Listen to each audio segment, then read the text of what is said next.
गरज नसताना वरचढ ठरवू नये असं माझं म्हणणं असतं. म्हणून मी कुठेही ग्लॅमरस जात नाही.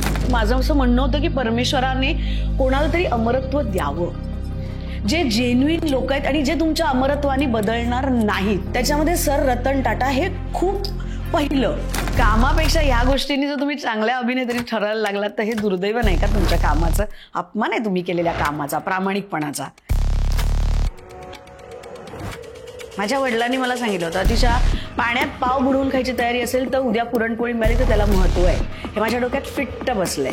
मला फार वाईट साईड बोलतात, तुमच्याबद्दलचं मतच बनवून टाकतात की हे तशीच असणार आहे. बोलल्यानंतर लक्षात येईल, अच्छा ही बरी आहे बाबा, ही अशी नाही आहे लगेच सुरा घेऊन मारेलच किंवा तेल टाकून आपल्याला घसरवूनच टाकेल वगैरे, अशी नाही आहे, हे कळतं. म्हणून मी माझं नाव अतिशा नाईक पण ठेवलं की माझ्या बाबाचं नाव मला पुढे न्यायचंय, इन अ व्हेरी गुड वेटोवालं नाव न्यायचंय.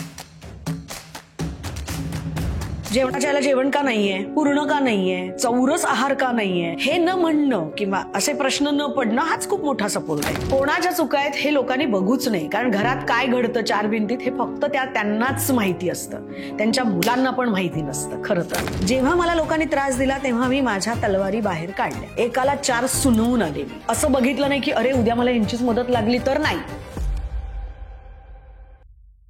नमस्कार. आरपार वुमन की बात मध्ये मी मुग्धा गोडबोले पुन्हा एकदा तुम्हा सगळ्यांचं मनपूर्वक स्वागत करते.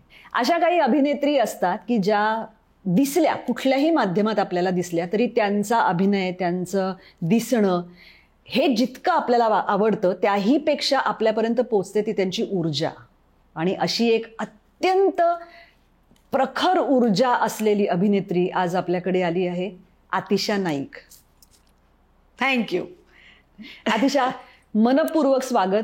धन्यवाद. धन्यवाद. आतिशा ताई, गप्पा मारायला आली आहेस आणि तू काय बोलणार आहेस याच्यात मलाच खूप इंटरेस्ट आहे. तर त्याआधी बर्वा स्किन थेरपीकडनं तुझ्यासाठी हे एक छोटंसं गिफ्ट. अरे वा, थँक्यू. तू बर्वाची प्रोडक्ट्स वापरली आहेस? नाही, पण त्या माझं नाटक बघायला आल्या होत्या. हां.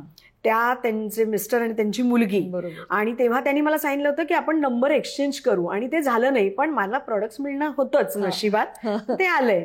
पण मी करीन त्यांचा नंबर एक्सचेंज, त्यांना त्याचं पावती देईन ना. आणि प्रोडक्ट्स नक्की वापर, खूप सुंदर असतात. गाईच्या तुपापासूनच्या लिपस्टिक्स आणि ऑर्गॅनिकली बनवलेले, केमिकल्स फ्री. हे सगळं मी जाणून घेतलेलंच आहे, कारण ह्याच्यात खूप कौतुक ऐकलंय मी बर्वा प्रॉडक्ट्सचं. गाईच्या तुपापासून बनवलंय म्हणून जसं की ते खूप चांगले प्रॉडक्ट, आपल्याला त्याचा त्रास होत नाही. आणि आपल्या खूप मैत्रिणी ते वापरतात, त्याच्यामुळे नक्की वापर. ओके, मी नक्की वापरेन. आज जाहीर असं सांगावं असं वाटतं की माझ्या गेल्या 25-27 वर्षांच्या या व्यवसायातल्या एकूण वावरामध्ये मी अशी खूप कमी माणसं बघितली आहेत की अतिशय उत्कटतेने कुठलीही गोष्ट तुमची बघितल्यानंतर फोन करतात, त्याच्याविषयी भरभरून बोलतात, त्याविषयीचं त्यांचं मत व्यक्त करतात.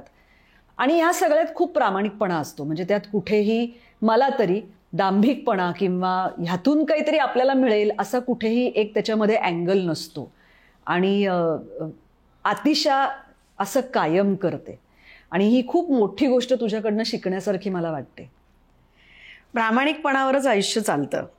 कारण आपल्याला वाटतं समोरच्याला शेंडी लावू किंवा आपला आत्तापुरताचा फायदा करून घेऊ, पण तो टिकत नाही. It is like a Bentex, तात्पुरती चमक, नंतर काहीच नाही, त्याची शून्य किंमत. आणि समोरच्याला आपण म्हणतो ग की समोरच्याला शेंडी लावली, समोरचा आपल्यापेक्षा हुशार असतोच, तो दाखवत नसतो. त्यामुळे त्यापेक्षा प्रामाणिकपणा ठेवावा. हे असं आहे, हे असं वाटतं बाबा, काय वाटेल समोरच्याला, नाही आवडलं मला हिचं बोलणं, पण खरं तर बोलली. आणि नंतर हे लक्षात, आता अगदी सोपी छोटीशी गोष्ट, मी तुला काय शेंडी लावली आहे ही मी किती वेळ, वर्ष आणि किती महिने लक्षात ठेवायची.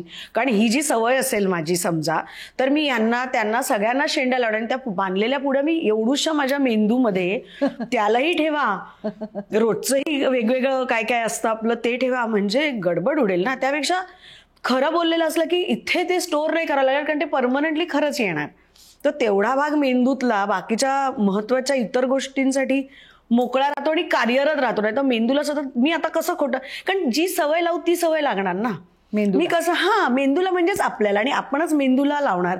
तर सतत खोटं बोलणे, सतत पुड्या बांधणे, सतत काहीतरी आपला फायदा किंवा आपण कसं छान गुडी गुडी मस्त दिसू, हे बघ, ह्याला काहीच, हे खोटेपणा आहे हा, आणि त्याच्यात नाही जगायला पाहिजे. पण ज्याला आपण खोटेपणा म्हणतो ना, त्याला काही लोक डिप्लोमसी पण म्हणतात. हो, आणि असं काही लोकांचं म्हणणं असतं की ती गरजेचीही असते, विशेषतः आपल्या क्षेत्रात काम करताना. हो, आहे गरजेची आहे असते, कारण सगळ्यांना खरं पचवता येत नाही. त्यांना त्यांच्या आयुष्यात कोण कोण माणसं आणि कशी भेटली आहे, त्यांना जर त्यांचा उदो केला असेल तर त्यांना तसंच अपेक्षित असतं.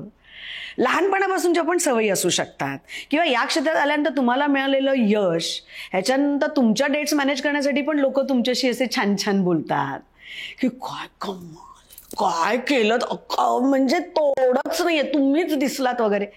पण ह्याची एकदाच तुम्हाला सवय झाली की तुम्हाला तेच ऐकायचं असतं, तुमच्या अगेन त्या कानाला तीच सवय होते. पण म्हणजे तुझं असं म्हणणं आहे की तुझ्याकडनं नाटकाच्या किंवा मालिकांच्या डेट्स घेताना अशी फुशारक्या करणारे लोक हो आलेत ना, पण मी त्यांना स्पष्ट सांगते नाही असं नाही होत. कारण एक तर त्यांना माहीत असतं की माझ्याकडे हे खोटेपणा जमणार नाही. असं केलं की मला कंटाळा येतो त्यांचा, त्या लोकांचाच, की मला असं वाटतं खरं सांगा ना, तुम्हाला डेट हवी आहे का, तर स्पष्ट सांगा, अतिशय ही डेट किंवा अतिशय आम्हाला ही डेट हवी आहे, आमचं असं नाही तर नुकसान होईल. मग मी करून देते ना तुम्हाला, माझं काय ऍडजस्टमेंट करायची आहे ते. तुम्ही जर असं उदो सुखावतो माणूस, मी असं म्हणत नाहीये की सुखावत नाही, मी पण माणूस आहे यार. मला जर कोणी सांगितलं अतिशय छान दिसतेस, आता मला वाटतं अरे यार चला, आज एवढं महागाचं काहीतरी घातलंय किंवा एवढं छान मेकअप केलाय किंवा जे काय असेल त्याचं सार्थकी लागलं असं वाटतं. पण आता तो क्षण माझे येत नाही. आयुष्याच्या वेगवेगळ्या टप्प्यावर त्याची उपरती होत जाणे, त्याच्यातले हिशोब कळणे, जमा खर्च कळणे लोकांचे, हे सगळं कळून झालंय माझं. त्यामुळे आता ह्या गोष्टींनी फरक नाही पडत. आणि आता हे लोकांनाही कळलंय की हिच्याशी स्पष्ट सांगावं, हो तर हो, नाही तर नाही. ते जास्त होईल, ती कदाचित आपल्याला त्याच्यातनं मार्ग पण काढून देईल, अडत असेल आपलं तर. पण कारण मी खोटं नाही सांगत, मला हे नाही जमणार आहे तर मला नाही जमणार आहे. आणि मी प्रयत्न करून बघते वगैरे, हे माझं झालं करून, प्रयत्न करून बघते, आणि ते माझ्याच अंगावर सगळं यायचं की तू म्हणाली होतीस प्रयत्न करून बघते. माझ्याच शब्दात मीच अडकून, म्हणजे किती प्रामाणिकपणा असला तरी त्याच्यात मी अडकून माझं जास्त मानसिक, आर्थिक, शारीरिक नुकसान होऊ लागल्यावर मी माझ्या लक्षात आलं नको हे नाही होणार आहे हे सांगावं. त्यातून म्हणावं की मी प्रयत्न करून बघते पण त्याच्या भरोशावर राहू नका हा, तर ते बरं पडतं समोरच्याला. आता त्यामुळे माझ्याकडे कोणी असं गोड बोलून काही करायला येत नाही. पण मग मी खूप गोड बोलले तुझ्याशी, तू या मुलाखतीसाठी यावीस म्हणून. नाही, तू खरं बोललीस ना की तू ये. आणि त्याच्या आधी मी तुला किती वेळा सांगितलं होतं की तुझी ही आरपारची, आणि मला आरपार हे मुळात नाव खूप आवडलं. मला तू ज्या प्रामाणिकपणे समोरच्याला जास्त बोलायला देतेस, तर ते मला खूप आवडलं होतं. आणि हे मी तुला सांगितलं होतं. तर त्याच्यात परत मला तू इथे बोलावंस हा उद्देश नव्हता, हे तुलाही माहिती. मला माहिती आहे. मलाच खरं तर तुझ्याशी बोलायचं आहे. कारण काय होतं की मला आता असा प्रॉब्लेम होतो कधी कधी की मी ह्या क्षेत्रातल्या बऱ्याच जणांना ओळखत असते. त्याच्यामुळे मी जेव्हा इथे बसून त्यांच्याशी बोलते तेव्हा कधी कधी जेव्हा इथे बसायचं म्हणून ते त्यांची मतं बदलतात, तेव्हा मला आतून माहिती असतं की हे बरोबर नाहीये. म्हणजे मी ह्या व्यक्तीला जी ओळखते ती ही व्यक्ती तशी नाहीये. पण तुझ्या बाबतीत मला ती खात्री वाटते की तू जशी आहेस तशीच तू इथे असशील. हो का? मग खरंच बोलता येतंय मला, खोटं नाहीच बोलायचंय. तर म्हणून मला तुला हा प्रश्न विचारायचा आहे, जो मला स्वतःला अनेक वर्ष तुझ्या बाबतीत पडतो. मध्ये कधीतरी ना हर्षदा सुद्धा एका मुलाखतीमध्ये बोलताना असं बोलली होती, आणि मला ते खूप आवडलं होतं. तिचं स्टेटमेंट म्हणून मला ते खूप आवडलं होतं की आपल्याकडे मराठी इंडस्ट्रीमध्ये ज्या काही एक अभिनेत्रींची ठळक नावं घेतली जातात, ज्यांच्यात ग्लॅमरस नावं सुद्धा असतात, किंवा त्यांना स्टार्स म्हटलं जातं मराठी इंडस्ट्रीमध्ये, ज्याच्यामध्ये तसंही ग्लॅमर कमी आहे. आपल्याकडे आपण अभिनेत्रींना जास्त महत्त्व देतो, स्टार्सना कमी देतो. ह्या काही ज्या एक ठराविक 4-5 जणींची नावं घेतली जातात, त्यात तुझं नाव का नाही घेतलं जात? कारण मी ग्लॅमरस नाहीये. मला साधं राहायला आवडतं. आता इकडे यायचं म्हणून मी खरं सांगू का, सायलीला विचारलं होतं काय तुमचं काही ड्रेस कोड वगैरे आहे का, कारण तुमची पंचायत व्हायला नको की अरे मला सांगितलं असतं साडी नेसून तर बरं झालं असतं. पण ती म्हणाली तसं काही नाहीये, तुला ज्याच्यात कम्फर्टेबल वाटेल तसं आहे. हे मला खूप आवडलं, सो मी ह्याच्यात कम्फर्टेबल असते ते मी येते. मी कुठे जाताना मला काम मिळेल या दृष्टीने मी जातच नाही. माझं म्हणणं आहे मी ठोक अभिनय करते. तुम्ही मला 1 रुपया द्या का 1 लाख रुपये द्या, मी जे माझं 100% द्यायचंय किंवा त्या प्रसंगी जर समोरच्याला जास्त वाव मिळणं गरजेचं आहे या सीनमध्ये, तर मी स्वतःला खाली घेते की तो दिसला पाहिजे, माझं झाकोळ नको कशावरही. नाटकात सुद्धा, OTTला सुद्धा, फिल्मला सुद्धा, सिरियलला सुद्धा कुठेही गरज नसताना वरचढ ठरू नये असं माझं म्हणणं असतं. म्हणून मी कुठेही ग्लॅमरस जात नाही. माझं म्हणणे मी जशी आहे तशी जडी माझे आदर्श आहेत मुग्धा आयुष्यातले. मला सर रतन टाटा खूप आवडतात. मला लागली ती गोष्ट की मला माझं असं म्हणणं होतं की परमेश्वराने कोणाला तरी अमरत्व द्यावं, जे जेन्युइन लोक आहेत आणि जे तुमच्या अमरत्वाने बदलणार नाहीत. त्याच्यामध्ये सर रतन टाटा हे खूप पहिलं, कदाचित शेवटचंही असेल माझ्यासाठी, असं नाव आहे. त्यामुळे ना तो माणूस माझ्यासाठी एवढा मोठा आणि महत्वाचा आहे की ते जे पायवाट चालले असतील त्याच्यातला धुळीचा कण जरी मला मिळाला तरी माझं आयुष्यातलं खूप गोष्टी ह्या सुकर होतील किंवा मला कळतील की असं नाही वागलं पाहिजे, असं नाही वागलं पाहिजे. आपण आपल्या परिमाणांमध्ये बसवून जगतो ना, तर त्यामुळे ते एक आवडतात. दुसरे बाबा आमटे आवडतात किंवा त्यांचे प्रकाश आमटे आवडतात की ज्यांनी झोकून दिलंय काम करताना. असे काही लोक मला आवडतात. त्यामुळे माझं म्हणणं खरेपणाच कळतो की नाही, तुमचं कामच दिसतं की नाही. कोणी म्हणणार आहे का प्रकाश आमटे का नाही सिल्कच्या झब्ब्यात आले तिकडे अवॉर्ड घ्यायला? शक्य आहे की त्यांना मोठ्या मोठ्या गाड्या लोक प्रोव्हाइड करतील त्यांना. पण साधेपणातच जो माणूस जगला त्याला नंतर हे सगळं ना खूप खोटं वाटायला लागतं ग, क्षुल्लक वाटायला लागतं. आणि तुमच्या आयुष्यात काही काही असे अनुभव येतात ना, त्याच्यानंतर तुम्हाला तर लक्षातच येतं की हे सगळं गरजेचं नाहीये. कामावरच काम मिळालंय. मी इतकी स्पष्ट बोलते, खरं बोलते, लोक माझ्यापासून लांब राहतात मुग्धा, पण तरीही कामावर कामं मिळाली आहेत ना आजपर्यंत. म्हणजे कुठेतरी तुमचा खरेपणा लोक जोखतात, त्यांना तो पटतो. भले त्यांनी एक्सप्रेस नाही केला तरीही त्यांना माहीत असं की ही आपल्याला फसवणारी नाही. हिने सांगितले डेट नाहीये तर नसणारच हिच्याकडे, किंवा तिची डेट नसलेली जर असण्यामध्ये बदलली तर ती आपल्याला पहिला फोन करेल. ह्याची जी खात्री असते ना, ती खात्री मला असं वाटतं ती माझ्याकडनं मिळते का लोकांना, माझा खरेपणा लोकांपर्यंत पोचावा एवढंच मला वाटतं. ग्लॅमर सगळं क्षुल्लक आहे. उद्या इकडे सुरकुत्या आल्या की तुम्हाला नाही कोणी तेवढं म्हणणार आहे ग्लॅमरस. त्याच्यासाठी तुम्हाला मेहनत घ्यावी लागेल. ती तुमची मानसिकता पाहिजे. माझी ती मानसिकताही नाहीये. माझं म्हणणं आहे मला खरेपणा हवा, साधेपणा हवा. मग तसं जाऊया. म्हणजे असं नाही मी म्हणत आहे की मग मी काही घालून जाते कपडे. नाही, माझ्याकडे बघितल्यानंतर लोकांना वा छान हिच्याशी बोलूया बाबा, ही कशी आली ही, असं काय हे आली आहे, असं नको वाटायला. बोलण्यासाठी जे बाहेरचं लागतं ना आपल्याला एक गरज, ती समाजातलं एक आहे, तो चौकट आहे की समोरचा माणूस वा छान ह्याच्याशी 2 शब्द बोलावेत. इतपत वाटणे इतपत मी बरी जाते, पण ग्लॅमरस अजिबातच जात नाही. आणि इतर वेळेला मेकअप एवढा असतो की त्याच्यानंतर जेव्हा बाहेर जायचं असेल तेव्हा जितकं माझा खरा चेहरा लोकांना कळेल तेवढं मला हवं असतं. आणि इतर वेळेला मी साड्या नेसत असल्यामुळे आणि हा कम्फर्टेबल हे असल्यामुळे, जास्तीत जास्त अंग झाकत असल्यामुळे ह्याच्यामध्ये हे मला आवडतं. हो, हे होतं.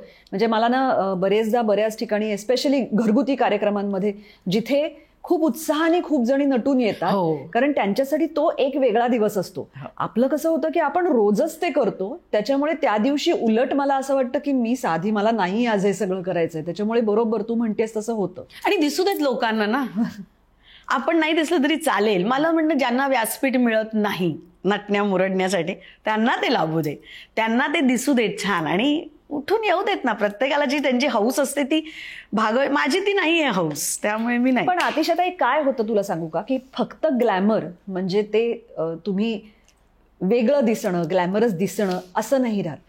त्याच्याशी बऱ्याच गोष्टी अटॅच्ड असतात. म्हणजे काय थोडक्यात, की तुम्ही विशिष्ट पद्धतीचे कपडे घातलेत की तुमचे पेपरमध्ये फोटो येतात, तुमच्याविषयी चर्चा होते, मग तुम्हाला वेगवेगळ्या कार्यक्रमांना बोलवलं जातं, मग तुम्हाला एकूणच मिळणारी, कारण तुमचा स्टारडम वाढतो म्हटल्यावर तुम्हाला मिळणारे पैसे बदलतात, तुमची एक स्लॅब बदलते, लोकांच्या नजरेत तुम्ही मोठ्या अभिनेत्री व्हायला लागता. दुर्दैव आहे ग ते. कामापेक्षा ह्या गोष्टींनी जर तुम्ही चांगल्या अभिनेत्री ठरायला लागलात तर हे दुर्दैव नाही का तुमच्या कामाचं? अपमान आहे तुम्ही केलेल्या कामाचा, प्रामाणिकपणाचा.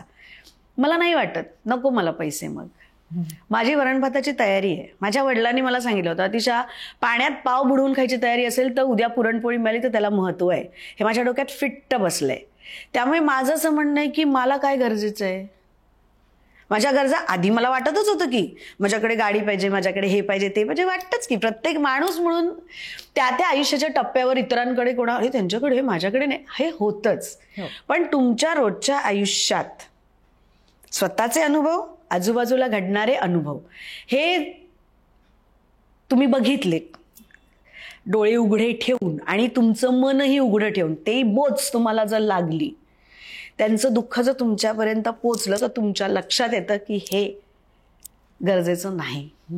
माझ्या गरजा काय, मला वरण भात पाहिजे, मला चिकन पाहिजे का रोज, मटण पाहिजे का, नॉनव्हेज पाहिजे का, पुरणपोळीच पाहिजे का, तर नाही.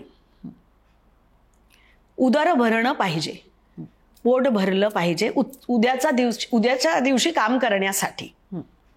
तर त्याच्यासाठीची प्रोव्हिजन करायला पाहिजे का, हो. पण म्हणून मला नाही गरजेचं वाटत की त्याच्यासाठी मी पैसे कमवले पाहिजे. ते मिळणार आहेत ना, रोजच्या कामातनं मिळणार आहेत. तुम्ही जर गरजा वाढवल्या तर तुम्हाला त्याचे वेगळं त्याच्यासाठी कष्ट घ्यायला पाहिजेत, त्याची किंमत मोजावी लागते. आणि इतकं सोपं नाहीये. तुम्ही जाता म्हणजे अगदी थोडक्यात सांगू का, सुपारी आपण म्हणतो इथे अगदी नोन भाषेमध्ये सुपारी, किंवा सुपारी म्हणजे मी प्रेक्षकांसाठी म्हणून सांगते की जेव्हा तुम्हाला एखाद्या अशा कार्यक्रमाला वगैरे बोलवतात तेव्हा जे मानधन दिलं जातं, तुम्ही तुमचा वेळ खर्च करून जाता म्हणून त्याला का माहिती नाही, हा शब्द सुरू झाला मला कल्पना नाही, पण त्याला सुपारी असं म्हटलं जातं. आणि ते माझं म्हणणं, ते त्याच्यासाठी मी नाही आले, ते माझं करिअर नव्हे. मला ज्या गोष्टींची आवड आहे तिथे मला बोलवलं जातंच. पुस्तकांचं काहीतरी आहे तिथे बोलवलं जाईल, किंवा काहीतरी चित्रकलेचं काहीतरी आहे. मला उत्तम चित्रकला येत नाही, पण मला आवडतं, किंवा मला मुळातच समोरचा माणूस जो जेन्युइन प्रयत्न करत असेल तर त्याचं कौतुक करायला आवडतं. त्यामुळे अशा कार्यक्रमांना मला नक्कीच आठवण ठेवून बोलवलं जातं, किंवा फोन केला जातो की अतिथी बितिथी प्रमुख पाहुणे नव्हे, पण तू अतिशय येशील का ग, की हे असं असं आम्ही करतो, तू येशील का, तू आलीस तर आवडेल आम्हाला. इतकं साधं, आणि इतकंच साधं मला अपेक्षित आहे. त्यांचा फोन नाही आला तरी मला चालू शकतो की अरे तुम्ही का नाही बोलवलं, असं पण माझं म्हणणं नसतं. I am happy in my space. त्यामुळे मी जशी आहे तसं हवं असेल तर बोलवा, नाहीतर नका बोलू. मला काहीही माझं काय त्यांच्याबद्दल माझं मतही वाईट होत नाही, मी ते लक्षातही ठेवत नाही. हा जमा खर्चच नाही आता माझ्याकडे. मी म्हटलं तुला आयुष्याच्या टप्प्यावर तुम्हाला गोष्टी कळतात. माझी आईमध्ये गेली आणि त्या बरीच वर्ष आजारी होत्या ना. आजारी होती, पण म्हातारपणाचे आजार होते. ते पडायचीच सारखी उभी राहिल्यानंतर. मग दोन्ही कुल्याची हाडच तिची फ्रॅक्चर झाली होती. मग तिला असं ते होतं, आणि वय वर्ष 84 पासून जास्त तिचा त्रास तिला होत होता. आणि माणसं ओळखण्यात गडबड व्हायची तिची. म्हणजे मी समजून तुझ्याशी बोलेल, अगं अतिशय, आणि तू किती सांगितलंस ना की मी मुग्ध आहे, तरी तिला ती हां काय नाही काय म्हणजे ती तुम्हाला हे करायची. सो दॅट इज ओके, माझ्यासाठी काही नाही. पण आई जेव्हा गेली तेव्हा दुसऱ्या दिवशी ती राख आणि ते सगळं करतात, तर ते सगळं करायला मीच होते. तर मी जेव्हा त्या ट्रेमध्ये आईला बघितलं राखेच्या स्वरूपात, तेव्हा माझा शेवटचे सगळे हे सुद्धा मीच केले. आणि मला तेव्हा असं लक्षात आलं की आपल्याला तर एक क्षण असतो ना जेव्हा तुम्हाला आयुष्याचं सार कळतं. तुम्ही रोज जगत असता, पण ऍक्सेप्टन्स किंवा कळून न कळत किंवा ती निघून जाते त्या गोष्टी. ते त्या क्षणी जसं माझ्या बाबांनी सांगितलेलं माझ्या असं कोरलं गेलंय, तसं ते कोरलं गेलं. ट्रेमध्ये मी आईला जेव्हा बघितलं राखेच्या स्वरूपात, तेव्हा मी म्हटलं हेच तर अंतिम सत्य जे आपण म्हणत येतो, आपल्याला लोक सांगत असतात. कशासाठी पाहिजे आहे काही, खरंच नकोय. प्रत्येकाला आयुष्यात तो टप्पा माझ्या आयुष्यात आला, ह्याच्यासाठी मी देवाचे खूप आभार मानते की मला एनलाइटमेंट मिळाली. त्या गोष्टी, ती गोष्ट खूप म्हणजे खूप त्रास देणारी आहे. मी त्या गोष्टीला नाही म्हणत आहे आभार, मी म्हणते मला जाणीव करून देण्यासाठीचे आभार आहेत देवाचे, की हे लोकांकडनं कळलेलं असतं की अंतिम सत्य काय आहे, काय घेऊन जाणार आहात तुम्ही बरोबर, काही नाही, रिकामे श्वास सुद्धा राहत नाही, निर्वात पोकळी होते, शी सुद्धा बाहेर पडते, शरीरातनं पोटातलं मलमूत्र पण बाहेर पडतं. सो इतकं निर्वात करून तुम्हाला ज्याच्यात तसं तुम्हाला आणलं, तसंच तुम्हाला फक्त साईज मोठी, जन्माला आलेलं एवढं आणि जातानाचा एवढं. तर ते ना इतकं लक्षात आलंय अगं माझ्या, की मला असं वाटतं हे सगळं नकोच आहे, म्हणजे खरंच नकोय. तू सारखी बोलताना आता आता आता असं म्हणतेस. आपण थोडंसं 20 वर्ष मागे जाऊया. हो मला जे आठवतंय ना त्याप्रमाणे आतिशा फटकळे हो अतिशा पटकन तोंडावर बोलते, अतिशाशी बोलताना भीती वाटते, हो अगदी असा एक सार्वजनिक समज होता तुझ्याबद्दलचा. आहे होता काय आहे. नाही, पण आता खरंच हे स्वरूप बदललंय. म्हणजे तुला आठवत असेल तर त्या काळामध्ये आपण एकतर समोरासमोर कमी आलो तशा, हो. पण आलो असो तेव्हा सुद्धा इतकं ऐकलेलं होतं की ही कुठल्याही क्षणी काही फटकन बोलेल बरं का, की त्या घाबरूनच फार तुझ्या कधी वाटेला जायचं नाही हो. लोक. याचं काय कारण होतं? माहिती नाही, पण मी मुळातच तशी असेन. एकतर एकुलती एक होते मी, त्यामुळे सगळे लाड, बाबांची भयंकरच लाडकी मी. म्हणजे आई खूप शिस्तीची आणि बाबा म्हणजे खूपच लिबरल माझा. आणि त्यामुळे असेल कदाचित की भीतीच वाटली नाही कशाची. नातेसंबंध तुटतील भेटेल हे काही माहीतच नव्हतं ना. तुम्ही नीट बोललात तर लोक थांबतील, तर लोक तुम्हाला विचारतील, हाय हॅलो करतील, ह्याचं काहीच म्हणजे ते एक तो असतं ना, एक म्हणजे माझं होतं की काय फरक पडतो, नाही बोललं चाल, काय नाही होत, कशाचंच काही नव्हतं. म्हणजे इनिबिशन्सच नसायचे मला. लोकांना वाईट वाटेल, लोक दुखावली जातील किंवा ह्याचा आपल्यावर काहीतरी वाईट परिणाम होतील, ह्याचं कधी मला डोक्यातही आलं नाही, जेन्युइनली नाही आलं. किंवा आपण चुकतोत, मुळात आपण चुकतोत असंही कधी वाटलं नाही. ते वाटलं तरी माणूस सुधारेल ना. परिणामांचा विचार करून कधी मी आजही करत नाही. परिणाम काय, आपण एकटे आलो एकटे जाणार. ह्या चौकटीत आपल्याला वेळोवेळी जी लोक भेटतील ते तुम्हाला त्यांना जर तुमचे विचार ओके वाटले तर ते बरोबर असतात, त्यांना जर तुमचे विचार चुकीचे वाटले तर ते चुकीचे असतात. तुम्ही किती बरोबर आहात आणि चुकीचं हा मुद्दाच येत नाहीये. समोरच्या माणसांच्या तराजूत तुम्ही कुठे आहात आणि त्याच्याशी किती तुम्ही जोडले जाताय त्या विचारांनी, ह्याच्यावर सगळं ठरतं. पण हे कळायला माहित नाही ना. मला तेव्हाही वाटत होतं आणि आजही वाटतं. मी आहेही अशी आहे. पण आयुष्याच्या टप्प्यावर वेगवेगळ्या जे अनुभव आले, माझे वडील गेले 15व्या वर्षी आणि माझं सगळं आयुष्य सापकन बदललं. ऍक्च्युली या आवाजासारखंच बदललं हा मुद्दा. काल एक माणूस आपल्यासाठी, मी रुमालाची घडी कधी केलेली नाही. माझी चप्पल उलटी पडली तर मी सुलट पण केली नव्हती का माझे बाबा असताना. खूप श्रीमंत होतो का तर नाही. दोनदा जर एखादी गोष्ट मागितली ना की बाबा मला फ्रॉक हवाय, मला तो खूप आवडलाय, आणि घरी जाताना परत जा म्हटलं बाबा फ्रॉक घ्यायचा, तर तो मिळायचा नाही. एकदा सांगितलं ना, कळलंय की. पण म्हणून चिडून बोललेत बाबा, रागवलेत कधी, असं कधीच नाही. माझे पिरियड झाल्यानंतर मी माझ्या वडिलांना सांगितलं होतं, कारण मला एक तर त्याचं काही एज्युकेशन नव्हतं, त्यामुळे माहीत नव्हतं हे काय होतंय काय आपल्याबरोबर. आणि आईला सांगताना भीती वाटली होती की हे काय माहीत नसल्यामुळे काय होणार आहे त्याचं. वडिलांच्याबद्दल विश्वास होता की तो सांगेल मला काय आहे ते, हे काय होतंय, म्हणजे चूक बरोबर काहीच माहीत नाही ग. तर त्यामुळे ना बाबाबद्दलचा एक वेगळा विश्वास होता. आणि बाबा गेल्यानंतर ना असं झालं की आता कोणच नाही. आता मग बाबाच्या जागी जे मला करायचं नव्हतं ते सगळं करावं लागलं. ह्याच्यासाठी आजही मी परमेश्वराचे आभार मानते. म्हणजे करायचं नव्हतं म्हणजे मला नोकरीच करायची नव्हती. बाबा जायच्या आदल्या दिवशी का सकाळीच त्या दिवशी माझं आणि बाबाचं बोलणं झालं, तू कसं करतोस 9 ते 5 जॉब. बाबा माझा बँकेत होता. तर कसं करतोस तू हा जॉब, मला नाही बाबा जमणार आहे असं ठराविक असं जगणं. तर तो म्हणाला काय जबाबदारी असल्या की करावं लागतं, आणि मी करतो बाबा, माझं जे प्रामाणिकपणे करतो. माझा बाबाही प्रचंड प्रामाणिक. तर मी म्हटलं मला नाही जमणार. तो म्हणाला कोणी सांगितले पण तुला करायला, तुला हवं ते कर. तर मी म्हटलं बरं, पण मला मग हवं ते कर मध्ये तुम्ही 15 वर्ष तुम्हाला हे समजत नसतं, कारण तुम्ही एवढ्याशा सिक्युअर्ड एकदम घरात राहत असताना. तुम्ही म्हणाल ती पूर्व दिशा असलेल्या घरात तुझा बाबा तुझं बॅकबोन आहे माहीत असल्यानंतर तुम्ही दुनियेची पर्वाच करत नव्हता, जी मी करत नव्हते. तर मी म्हटलं मला असं ते चपाती भाजी पण बनवायला काय आवडणार असं मी म्हटलं. ते म्हणाले मग नको बनवूस.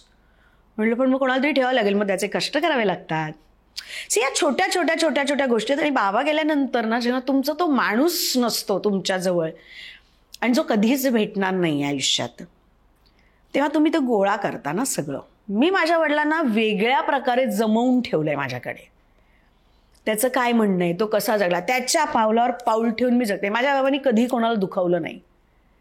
माझ्या बाबाकडे जात पात लिंगभेद वर्णभेद काहीही नव्हता. त्यामुळे ना मला असं झालं की हे मला आता करायचं आहे.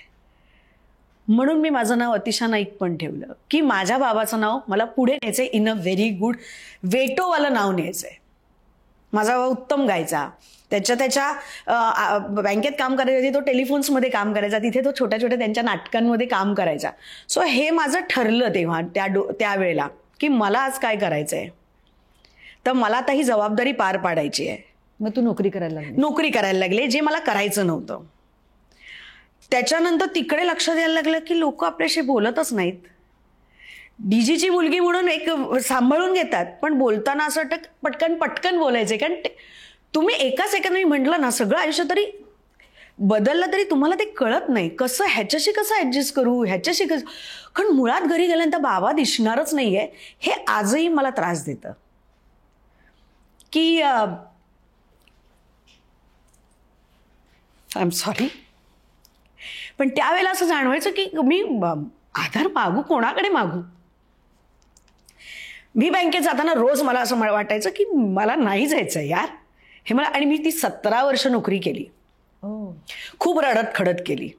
म्हणजे खूप सुट्ट्या, नाटक तेव्हा सुरू झाल्यानंतर मग सुट्ट्या भेटा, त्याच्या आधी नाही. पण मला बँकेतल्या लोकांनी खूप सांभाळून घेतलं बिकॉज ऑफ माझे बाबा. कारण त्यांचा रॅपो खूप सुंदर होता. आणि हे हळूहळू ना प्रत्येक तुम्हाला रोजचा दिवस तुम्हाला काहीतरी सांगतो, शिकवतो. कधी कधी तुम्हाला ते कळतं, कधी कधी तुम्हाला कळलं तरी तुम्ही ते विसरून जाता, तुम्ही ऍब्सॉर्ब नाही करू शकत. ते नंतर मला ते कळायला लागलं. आणि आपला गुरु होणं हे फार महत्वाची गोष्ट आहे. आरशात बघितल्यानंतर आपण चुकलो का बरोबर होतं हे आरसा आपल्याला सांगतो. तसं मला दरवेळेला कळायचं की आज आपण काहीतरी गडबड केली, हे नाही व्हायला पाहिजे होतं. कोणाशी बोलणार तर आपणच आपल्याशी, मी माझ्याशीच बोलायचे. खरं काय तर आपल्याला आपण सांगू शकतो. आपल्याला माहीत असतं आतमध्ये आपण चुकलो का आपण बरोबर केलं. पण मग तू जे आता म्हणतेस तू स्वतःशीच बोलायचीस, तुला मित्र परिवार तेव्हाही तेव्हा नव्हतं. होते, नाही असं नाही, पण ते तुमच्या सतत जवळ नसतात ना. कॉलेजमध्ये कसं होतं, मी सकाळी फक्त प्रॅक्टिकलसाठी जायचे आणि नंतर मी ऑफिसला जायचे. बँकेमध्ये कॉम्पन्सेशन बेसिसवर मला जॉब मिळाला होता. आता मित्रमंडळ मिळण्यासाठी त्यांच्याबरोबर वेळ घालवायला पाहिजे. त्यांच्याबरोबर शेवपुरी, बटर पाणीपुरी किंवा टाइमपास फिल्म बघू, काय नाही तर टाइम आहे हॅ करत रस्त्यावरनं चालणे, ह्याची मस्करी कर, त्याची मस्करी कर, रस्त्यातल्या लोकांची मस्करी कर, ह्याच्यासाठी माझ्याकडे वेळच नव्हता ग. आणि मला इच्छा नव्हती वगैरे हा विचारच आला नाही माझ्या डोक्यात. पण ते सगळे माझे मित्र आजही माझ्या बरोबर आहेत, वेगवेगळ्या पोस्टवर आणि वेगवेगळ्या आहेत. आणि एका हाकेला येतात. आता तू म्हणशील मग मी तेव्हाही तशीच होते की फटकळ आणि हे, पण ह्या लोकांना मी कळले. ह्या लोकांबरोबरचे माझे ऋणानुबंध जुळले ते जुळलेच, आणि जे आजही आहेत.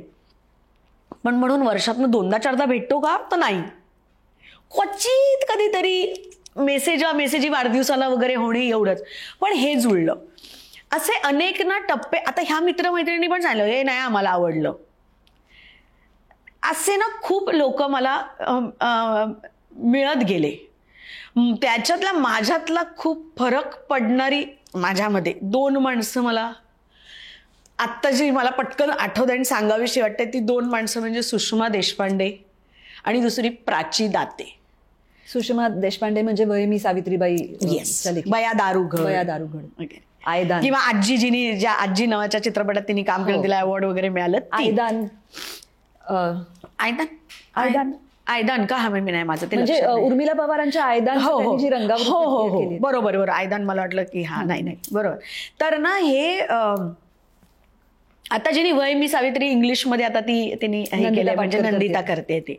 तर सुषमा आणि प्राची दाते कॉर्पोरेट मधली आहे. तर ह्या दोघींनी ना मला ऍक्च्युअली मला दरवेळेला तुम्हाला अशाला कान लागतो. आणि माझं अनेकदा आपल्याला काय चुकलं हे आपलं चुकलं एवढं कळतं, एक्झॅक्ट काय चुकलंय सांगणारं कोणतरी लागतं आपल्याला. ते माझा गोंधळ उडायचा की नक्की काय चुकलं म्हणजे ह्याच्यातलं. आणि माणसं आता आपल्याला कळायला लागलं की माणसं पाहिजेत. पाहिजेत म्हणजे प्रत्येक माणसाबरोबर बॉन्ड झालाच पाहिजे असं माझं म्हणणं नाही, पण माणसं पाहिजे, तुमच्याशी हाय हॅलो करायला माणूस पाहिजे. ह्या दोघी जणी तेव्हाही, आजही आणि उद्याही असणार आहेत, याच्याबद्दल मला म्हणजे खात्री आहे. मी काहीही सांगितलं तरी त्यांचा उत्तम कान आहे.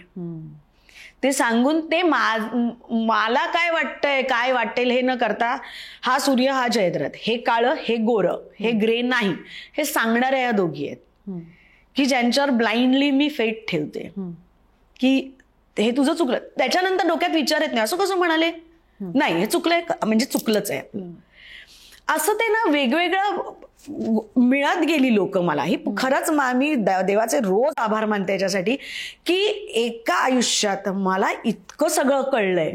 मी कशी होते, मी काय चुकीचं वागले का बरोबर वागले, आणि आत्ता मी काय वागते आहे. आत्ता माझ्यात झालेले बदल हे मला भावणार आहेत, तेव्हाचे नव्हते.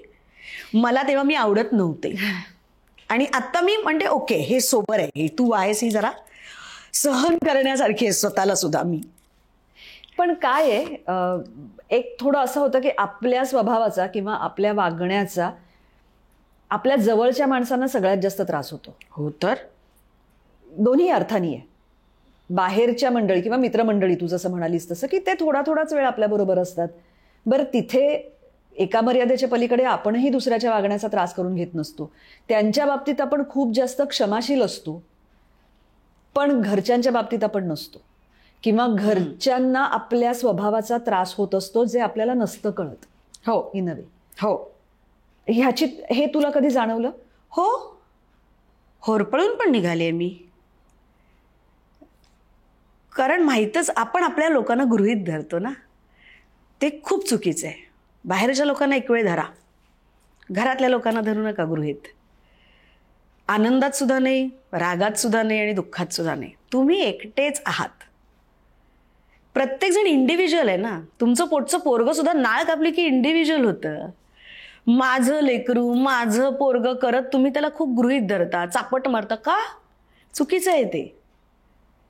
हे आत्ता सगळं लक्षात येतंय माझ्या. ते इंडिव्हिज्युअल आहेत आणि त्यांना त्यांची स्पेस आणि ते करायलाच पाहिजे आणि त्यांना गृहीत धरून नाही चालत. कारण ते तुमचे जवळचे आहेत म्हणून त्यांना नकाच धरू गृहीत, असं मला वाटतं. आणि खरंच होरपळून निघाले मी. म्हणजे आपल्या चुकीच्या वागण्याचा तुम्हीच एकटे सफर होता असं नाही. तुमच्या परिघात आलेली सगळी माणसं सफर होतात. कधी बोलून दाखवतात, कधी न बोलता तुम्हाला टाटा बाय बाय करतात. ते होतंच आणि ते तुम्ही ॲक्सेप्ट केलं पाहिजे, तुमच्या चुका. मग तेही होतं. आणि त्याच्यासाठी कोणावरच राग ठेवू नये असं मला वाटतं. स्वतःवर तर अजिबातच नाही. मी चुकले, ओके, आता पुढे नको करूया चूक, इतकं साधं आहे. पण होरपळून निघतात हे म्हणजे त्यांना त्रास भोगावा लागतो, हे आहे, हे आहेच. अतिशय मला ना एक तुझी आठवण आहे. तुला शक्य नाही हे आठवणं, कारण हे कधी कुठे घडलं हे मलाही नाही आठवत आहे. पण माझी मुलगी तेव्हा खूप लहान होती आणि काहीतरी मी तुझ्याशी बोलत होते. जर लहान मुलांविषयी आपण भयंकर कौतुकाने बोलतो ना, तसं मी काहीतरी तुला सांगतो. आया झालं की होतं त्याच्या आधी मला एवढा तो विषय असतो. मी काहीतरी असं बोलायला लागले तर तू मला तेव्हा एक सांगितलं होतंस की दुशा लहान असताना तुमच्या इथे खाली कोणीतरी खेळणारी मुलं होती आणि ती मस्ती करायची त्या मुलांबरोबर. तुला माहिती होतं की ती दंगा करते वगैरे वगैरे. पण एक दिवस ती अशी 4-5 मुलं कोणीतरी तिची तक्रार घेऊन तुझ्याकडे आली. हो हो. आणि तू मला असं सांगितलं होतंस की जेव्हा ती मुलं तक्रार घेऊन आली तेव्हा मी त्या मुलांना काहीतरी झापलं किंवा मी त्यांना काहीतरी बोलले की नाही हे दुशाने असं नाही, तुम्ही का असं केलं वगैरे वगैरे. आणि तू म्हणालीस की त्या दिवशी मला माझ्या मुलीला असं दाखवायचं होतं की बाहेरच्या लोकांसमोर आपण एक टीम होत. करेक्ट. आणि माझ्यासाठी तो धडा होता. हो. आणि मी माझ्या मुलीला हेही सांगितलं होतं, जेव्हा असं एक दोनदा अजून घडलेलं आहे तेव्हा मी असं म्हटलेलं होतं की माझा तुझ्यावर पूर्ण विश्वास आहे. तेव्हा ती जरी काही सांगत आली तरी माझा तुझ्यावर पूर्ण विश्वास आहे. हे त्यांच्यासमोर कळलंच पाहिजे की आईचा आपल्या मुलीवर विश्वास आहे. आणि जेव्हा पालक पण येतात ना घरी मुलांनी येणं, तक्रार करणं हे मला मान्यच आहे. म्हणजे खेळण्यात होतं आणि कोणाला नाही सांगणार, आम्ही तुझ्या आईलाच सांगणार. आपणही केलंय लहानपणी, मी आईला नाव सांगेन ना तुझं असं. सो ते येणार, हे सांगणार, हे माहितीये. पण टीम असणं, आपल्यामध्ये एकवाक्यता असणं हे खूप गरजेचं आहे, किंवा विश्वास असणं हे खूप गरजेचं आहे. आणि मग मी त्यांनाही सांगेन, त्यांच्या जर आई आला तर मी त्यांना सांगायचं 1 मिनिट तुम्ही का पडताय मध्ये, आपल्यात भांडणं, आपण रुसवे फुगवे डोक्यात ठेवणार आणि हे उद्या एकत्र खेळणार, तेव्हा ह्यांचं भांडू दे, तुम्ही येऊ नका तक्रार घेऊन, कारण मी जात नाही तुमच्याकडे तक्रार घेऊन, लेट डेम काय सॉर्ट इट आउट असं. तर त्यामुळे हे होतं की माझं हे अगदीच म्हणणं आहे. मला सांग, व्यावसायिक अभिनेत्री म्हणून जेव्हा तू काम करायला लागलीस तेव्हा घराबाहेर पडून काम करणाऱ्या कुठल्याही स्त्रीला, त्यातही अभिनेत्रीला, ज्यांना खूप तास घराबाहेर राहून काम करावं लागतं, त्यांना घरात खूप सपोर्ट लागतो. हो. तो सपोर्ट तुला मिळाला? सपोर्ट मिळतो ना, डेफिनेटली मिळतो. मलाही मिळाला, कारण अभ्यास तसा घ्यावा नाही लागला. त्यांचं त्यांना आलं, किंवा जेव्हा गरजेचं होतं तेव्हा तेवढंच मला फक्त करावं लागलं, सरसकट नाही करावं लागलं. किंवा मी असं म्हणेन की मला स्वतःला खूप सपोर्ट केला, की एक ठराविक लक्षात आलं की आत्ता आपल्याला जे पोळी भाजी बनवायला आपल्याला मावशी ठेवता येतील घरी, आपण कोणाला तरी हेल्पिंग हँड घेऊ शकतो. तर तेव्हा मी तसं नेमलं, कारण माझं म्हणणं होतं की घरातल्या लोकांना हाच सपोर्ट आहे, की ते काही म्हणत नाहीयेत हाच खूप सपोर्ट नाही का?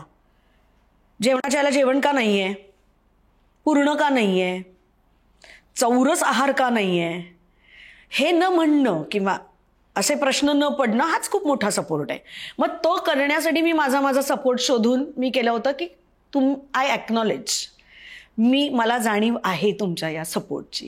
तुम्ही बोलत नाही आहात किंवा तू बाहेर काही कर, पण घरी येऊन तुला सगळ्या जबाबदाऱ्या पार पाडायच्याच आहेत बरं का, हे तुम्ही म्हटलं नाहीत, ही माझ्यावर आलेली वेगळी जबाबदारी आहे आणि ती मी पार पाडणार आहे. असं म्हणून करेक्ट त्यावेळेला लोन घेऊन मी वॉशिंग मशीन आणलं, की तो त्रास कोणालाच नको. मला स्वतःला सांगू, मी जेन्युइनली तुला सांगते, मला जर कपडे धुवायला त्रास होत असेल तर मावशींना पण होत असणार ना. त्यांच्या घरातलंही तेवढंच चोळून धुत असणार. खांदे भरून येतात ग एका सर्टन टप्प्यानंतर, रोजची सवय म्हणून काय खांदे बोलायचे राहत नाहीत. त्यामुळे मी कोणाकडनंच तशी हेल्प मी घेतली नाही. जेवण बनवायचा नाईलाज होता, ज्याच्यासाठी शक्य आहे त्या सगळ्या सपोर्ट मी घेऊन मी त्यांचे सपोर्टला, त्यांच्या जो काही त्यांचा सपोर्ट होता त्याच्या जाणीव मला आहे ह्याची मी पोचपावती त्यांना वेळोवेळी दिली. एक असं होतं की साधारणपणे ना अभिनेत्रींचा एक भर असतो, एका विशिष्ट वयात म्हण किंवा एका विशिष्ट कालखंडात त्या आपल्याला खूप काम करताना दिसतात. हो. आणि मग हळूहळू तो भर कमी होतो. तुझ्या बाबतीत ते उलटं झालंय असं मला वाटतं. मधल्या एका काळात तू कमी दिसायचीस तुलनेने, पण गेल्या काही वर्षात तू खूप दिसायला लागलीस. हा जाणीवपूर्वक घेतलेला निर्णय आहे का असं झालंय? असं झालंय कारण मला व्यायाम करायला त्यांनी सांगितलं, म्हणजे खलनायिका, आणि शक्यतो ना लोकांमध्ये प्रतिमा खराब होईल म्हणून तयार होत नाहीत शक्यतो. अच्छा. काही जणी, की मग त्याच्यात दोष आहे असं माझं म्हणणं नाही. प्रत्येकाची मानसिकता आहे. माझं म्हणणं आहे, मला खूप आवडते खलनायिका, मला कुठलंही काम करायला आवडतं. पॉझिटिव्ह असेल तरी तेवढ्याच प्रामाणिकपणे आणि 100% मी देणार आणि हेही करणार. खलनायिका करताना माझं होतं, माझा समजा तुझ्यावर राग असेल पण मला तो एक्सप्रेस करता येत नाहीये, कारण तो तेवढा एक्सप्रेस करण्या इतका नाहीये, पण माझ्या मनात आहे ना, मग तो कुठे निघणार? तर तो रोल करताना त्या वाक्यांमधनं त्या प्रामाणिकपणे ते डिलिव्हर करताना तो निघतो. माझी पाठी कोरी होते, पुढच्याला मुद्दा माझ्या समोर आली तर मी तिला मनापासून हाय करते. तो जो काहीतरी अडकलेला गुंता होता तो तिथे निघालेला असतो. ह्याच्यासाठी मला खलनायिका करायला आवडते. खलनायिकामध्ये लोक खूप तुम्हाला फार वाईट साईड बोलतात, तुमच्याबद्दलचं मतच बनवून टाकतात की हे तशीच असणार आहे. त्याच्याबद्दल मला काही फरक नाही पडत. मी म्हणलं ना, त्यांनी खरंच नाही, माझा प्रामाणिकपणा दिसणार आहे. बोलल्यानंतर लक्षात येईल, अच्छा ही बरी आहे बाबा, ही अशी नाही आहे लगेच सुरा घेऊन मारेलच किंवा तेल टाकून आपल्याला घसरवूनच टाकेल वगैरे, अशी नाही आहे, हे कळतं. तर हे ना, त्यामुळे कदाचित असेल की खलनायिकेला मी खूप ओके असं म्हणत असल्यामुळे कदाचित माझ्याकडे सातत्याने तसे रोल किंवा काम येऊ लागलं. तुझ्याकडे तुझी ती थेरपी झाली. थेरपी आहे, खरंच आहे. माझा सगळा निचरा होऊन जातो, माझी स्लेट, माझी पाटी कोरी होते. माझं त्या माणसाबद्दलचं त्या क्षणी असलेला किंतु परंतु, रुसवा फुगवा, काही दुखावलं गेले, पण हे सगळं त्याच्यातनं निघून जातं माझं. पण आता काय होतं की मला हे मान्य आहे की माध्यमाची गरज म्हणून तू ते करतेस, किंवा गेल्या काही वर्षामध्ये एकूणच अनेक माध्यमं आपल्यासमोर आल्यामुळे पर्यायही वाढलेत, संधीही वाढल्यात, सगळंच झालंय. पण एक आपलं काहीतरी बॉडी क्लॉक असतं. हो बायकांचं तर असतंच. हो. तुम्ही तरुण असताना, ऐन भरात असताना, तुमची शारीरिक क्षमता तेवढी असताना तुम्ही काम करणं आणि त्याच्यानंतरच्या काळात ते करणं. विशेषतः टेलिव्हिजनवर होतं कसं की नंबर ऑफ आवर्स प्रचंड असतात, ते काही कमी होत नाहीत. हो. विविध वयातली माणसं तिथे एकत्र काम करत असतात. आज ह्या टप्प्यावर दिवसात 12-12, 15-15 तास काम, त्यात सुद्धा ते महिन्यात 20-20, 25-25 दिवस करताना थकायला होत नाही. म्हणजे माझा असा प्रश्न आहे की सिनियर नटनट्यांना काही सवलती मिळायला हव्यात असं तुला वाटतं का? काय होतं की सवलत द्यायची म्हटली तर मग बाकीच्या लोकांच्या ते डोळ्यात येणार, तिला मग आम्हाला का नाही. आणि याच्यामध्ये जेंडर डिफरन्स नसतो. तुम्ही सिनियर आहात वयानेही आणि कामानेही, असे जरी असलात तरी सुद्धा मग प्रोडक्शन असं काढतं की तुम्हाला जर एवढेच तास काम करायचं असेल, समजा 10 तास 8 तास, मग तुमचे पैसे कमी करणार. तुम्हाला का 12 तासाचे आणि 15 तासाचे पैसे द्यायचे. मी माझ्या बाबतीत आलेला अनुभव सांगते. तुम्हाला मध्ये वेळ मिळतो क्लोजच्या वेळेला, तेव्हा तुम्ही आराम करा ना. 2 सीनच्या मध्ये तुम्हाला गॅप मिळते ना, मग तेव्हा तुम्ही थोडा काय म्हणतात त्याला पॉवर नॅप घ्या ना. हे सांगितलं जातं. 5-10 मिनिटं ट्रॅफिकमुळे आता मुंबईत धरला जातो गृहीत उशीर होतोय किंवा काय, मी विथ मेकअप जाते. आणि हे मी आत्ताच्या माझ्या सिरियलच्या संदर्भात नाही, मी इन जनरलच हे म्हणते. कुठेही जाताना उशीर झाला 5-10 मिनिटं तर तुम्ही लेट येता किंवा तुम्ही लेट आलात, तुम्ही सिनियर आहात त्यामुळे तुम्हीच लेट येता, हेही होतं. आता माझं म्हणणं आहे, मी जर लेट आले तर मी विथ मेकअप येते. मी माझी पटापट तयार होते. मी कोणावर अवलंबून आहे की ही येईल मला साडी नेसवेल, ती येईल माझे केस विंचरेल, नाही. मी माझेच केस मी विंचरते. माझं मी गेटअप जो काय असेल, कारण मला साधा सिंपल साडीचा आपला गेटअप असतो, तर ते पण मीच करते. मी चोख पाठांतर असतं. बोलवल्या क्षणी मी सेटवर जाते. मी 1 टेक ओके करते. मी कुठेही वेळ काढत नाही. मला आता भूकच लागले, मग थांबवा ना आपण जेवून घेऊ मग करू, असंही मी म्हणत नाही. मी एकदाच कानावर घातलं असतं की माझ्या ह्या जेवणाच्या वेळेत कारण त्याच्यानं माझं औषध असेल तर मला या वेळेला पाहिजे आहे, म्हणून मी पाठी लागत नाही की नाही थांबवा आणि मला जेवायला पाठवा. या सगळ्या गोष्टी का नाही कन्सिडर केल्या जात. मग सिनियरचा माझं म्हणणं आहे, सिनियरला ती जर सांगत असेल किंवा तो जर माणूस सांगत असेल की मला आता शारीरिक क्षमतेनुसार जरा कमी होतंय माझं काम, तर या सगळ्या गोष्टींमध्ये तिची सिनियरिटी आणि सिन्सिअरिटी आणि इतक्या वर्षांचा आलेला अनुभव उपयोगी पडतोय हे लक्षात घेतलं जात नाही प्रोडक्शनकडनं. तो म्हणतो आम्ही पैसे तुम्हाला देतो ना, मग थांबा, मग मुळातच पैसे कमी करा. तुम्ही कॉन्ट्रॅक्टमध्ये लिहिलं 10 तास समजा करायचं आहे, तर तुमचे पैसे ते ठरवताना तुम्हाला ते कमीच देणार. अच्छा, पैशाचा हिशोब ते मांडणारच. कारण तुम्ही जर म्हणालात की अरे मी थकते, तर मध्ये मग झोपा. ही आहेत ना आधीचे वाक्य मी जी सांगितली ती. 2 सीनच्या मध्ये तुम्हाला गॅप मिळते तेव्हा आराम करा, पॉवर नॅप घ्या. आम्ही तुम्हाला अगदी तेव्हा सांगू तुमचा क्लोज फार फार ते एवढं करतील की तुमचा क्लोज रात्री लवकर करतील आणि तुम्हाला पहिलं सोडतील. मुद्दाम ठरवून असं घेताना इकडे सिनियर आहे तर तिचा सगळ्यात शेवट घेऊया असं न करता असं घेतील की तिचा पहिला होईल आणि जाईल. अगेन इट डिपेंड्स अपॉन तुमचं प्रोडक्शन, तुमचे डिरेक्शन टीम, ते किती तुमच्या सिनियरिटीला मान देत आहेत, तुमच्या सिन्सिअरिटीला ते किती जाणून घेत आहेत, ह्याच्यावर ते ठरतं. पण माझं म्हणणं आहे की जर गरज नसेल तर सिनियरनी मागू नये ही फॅसिलिटी. मी नाही मागत आहे.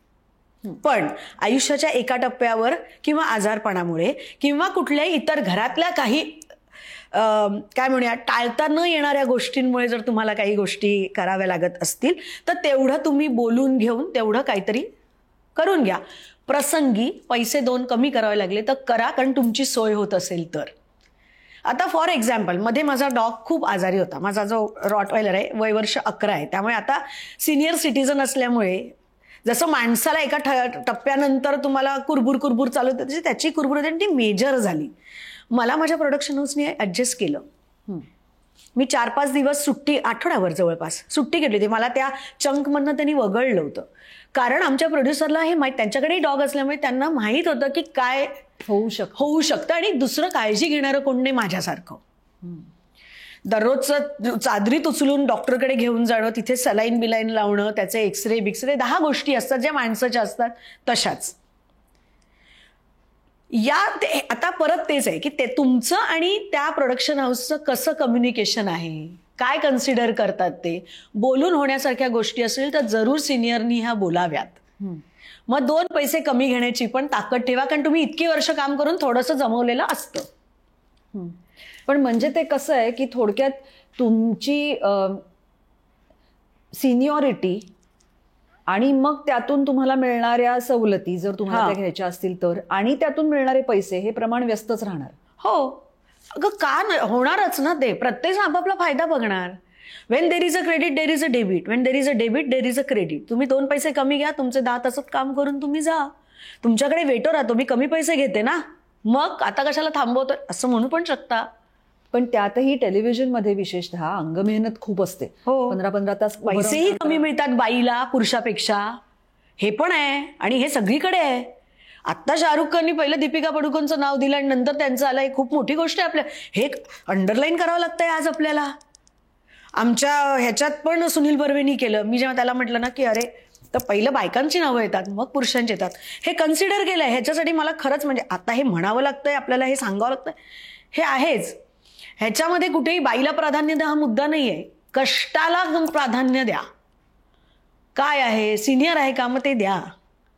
आणि हे कळत नाही लोकांना. म्हणजे ह्याच्यामध्ये बाई पुरुष हा भेद खरंच नाही. मला सुद्धा काही मांडायचा नाही, कारण आम्हाला असं खूप प्रेक्षक म्हणतात की तुम्हाला फक्त तीच बाजू दिसते का, तर तसं नाहीये. मी का हे परत परत म्हणते की तू तुझ्या घरातनं निघताना तुझ्या घरात सकाळच्या स्वयंपाकापासून सगळं करून निघत असतेस. अजूनही बऱ्याच घरांमध्ये पुरुष घरातनं बाहेर पडताना त्यांना हातात डबे दिले जातात. त्यांना स्वतःला उठून हे करावं लागत नाही.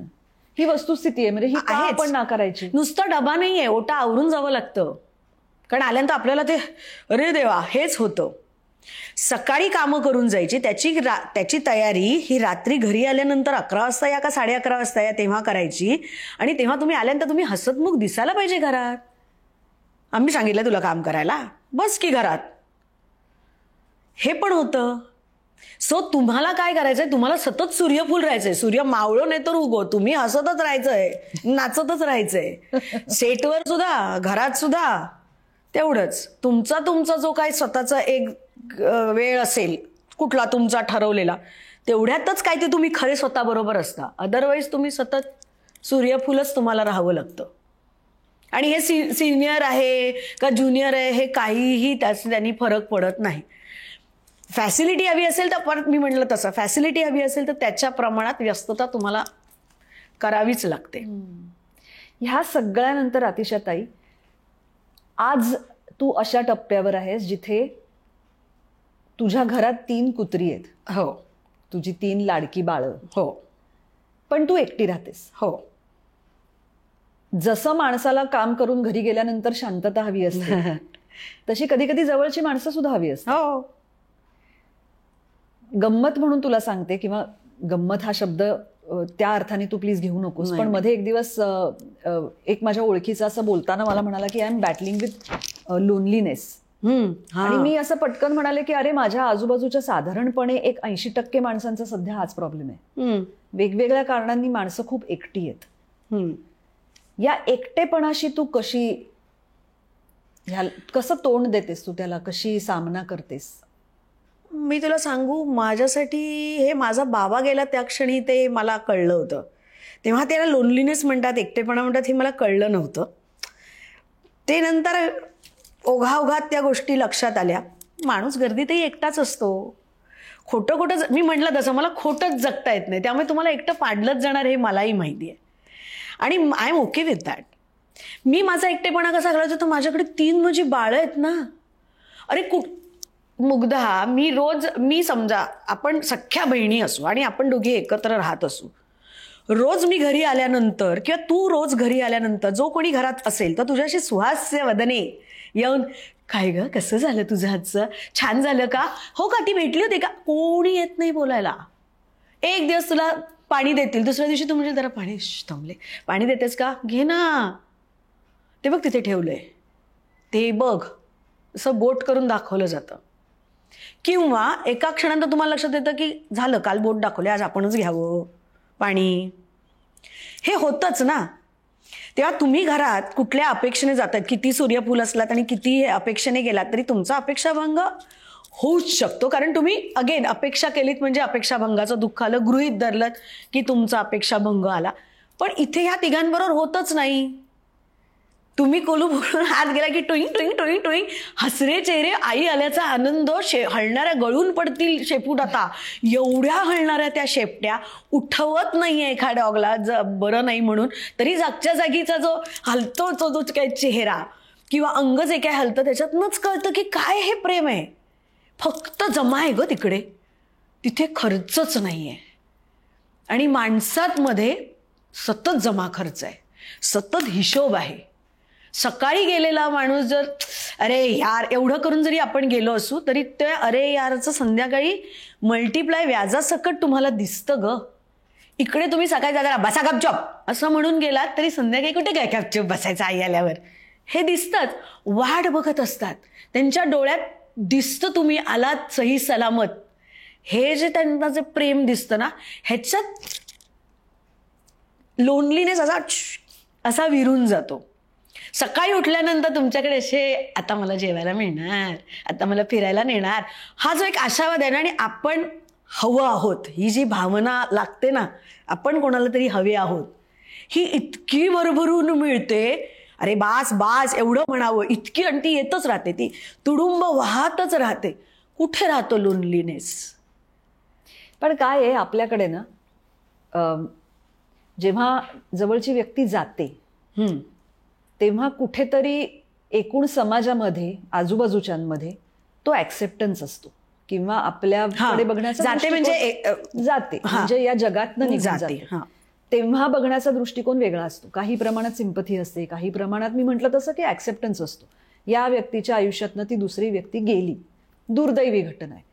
पण जेव्हा वेगवेगळ्या कारणांनी आपल्या आजूबाजूची माणसं निघून जातात, आपल्याला सोडून जातात, तेव्हा ती सिंपथी मिळत नाही. त्यात कुठेतरी ह्यांचंच काहीतरी चुकलेलं असेल, असे कसे सगळे हिला सोडून गेले, अशी कशी हीच एकटी पडली, अशा अनेक गोष्टी असतात. हो असतात. दुर्लक्ष करायचं सोपं नाही, सवयीने येतं. माझ्यासाठी सोपं नव्हतं. मी मदत घेतली डॉक्टरांची. डॉक्टर संजोत देशपांडे, सुषमा देशपांडेंची बहीण, किंवा डॉक्टर राजेंद्र बर्वे, मी मदत घेतली आहे.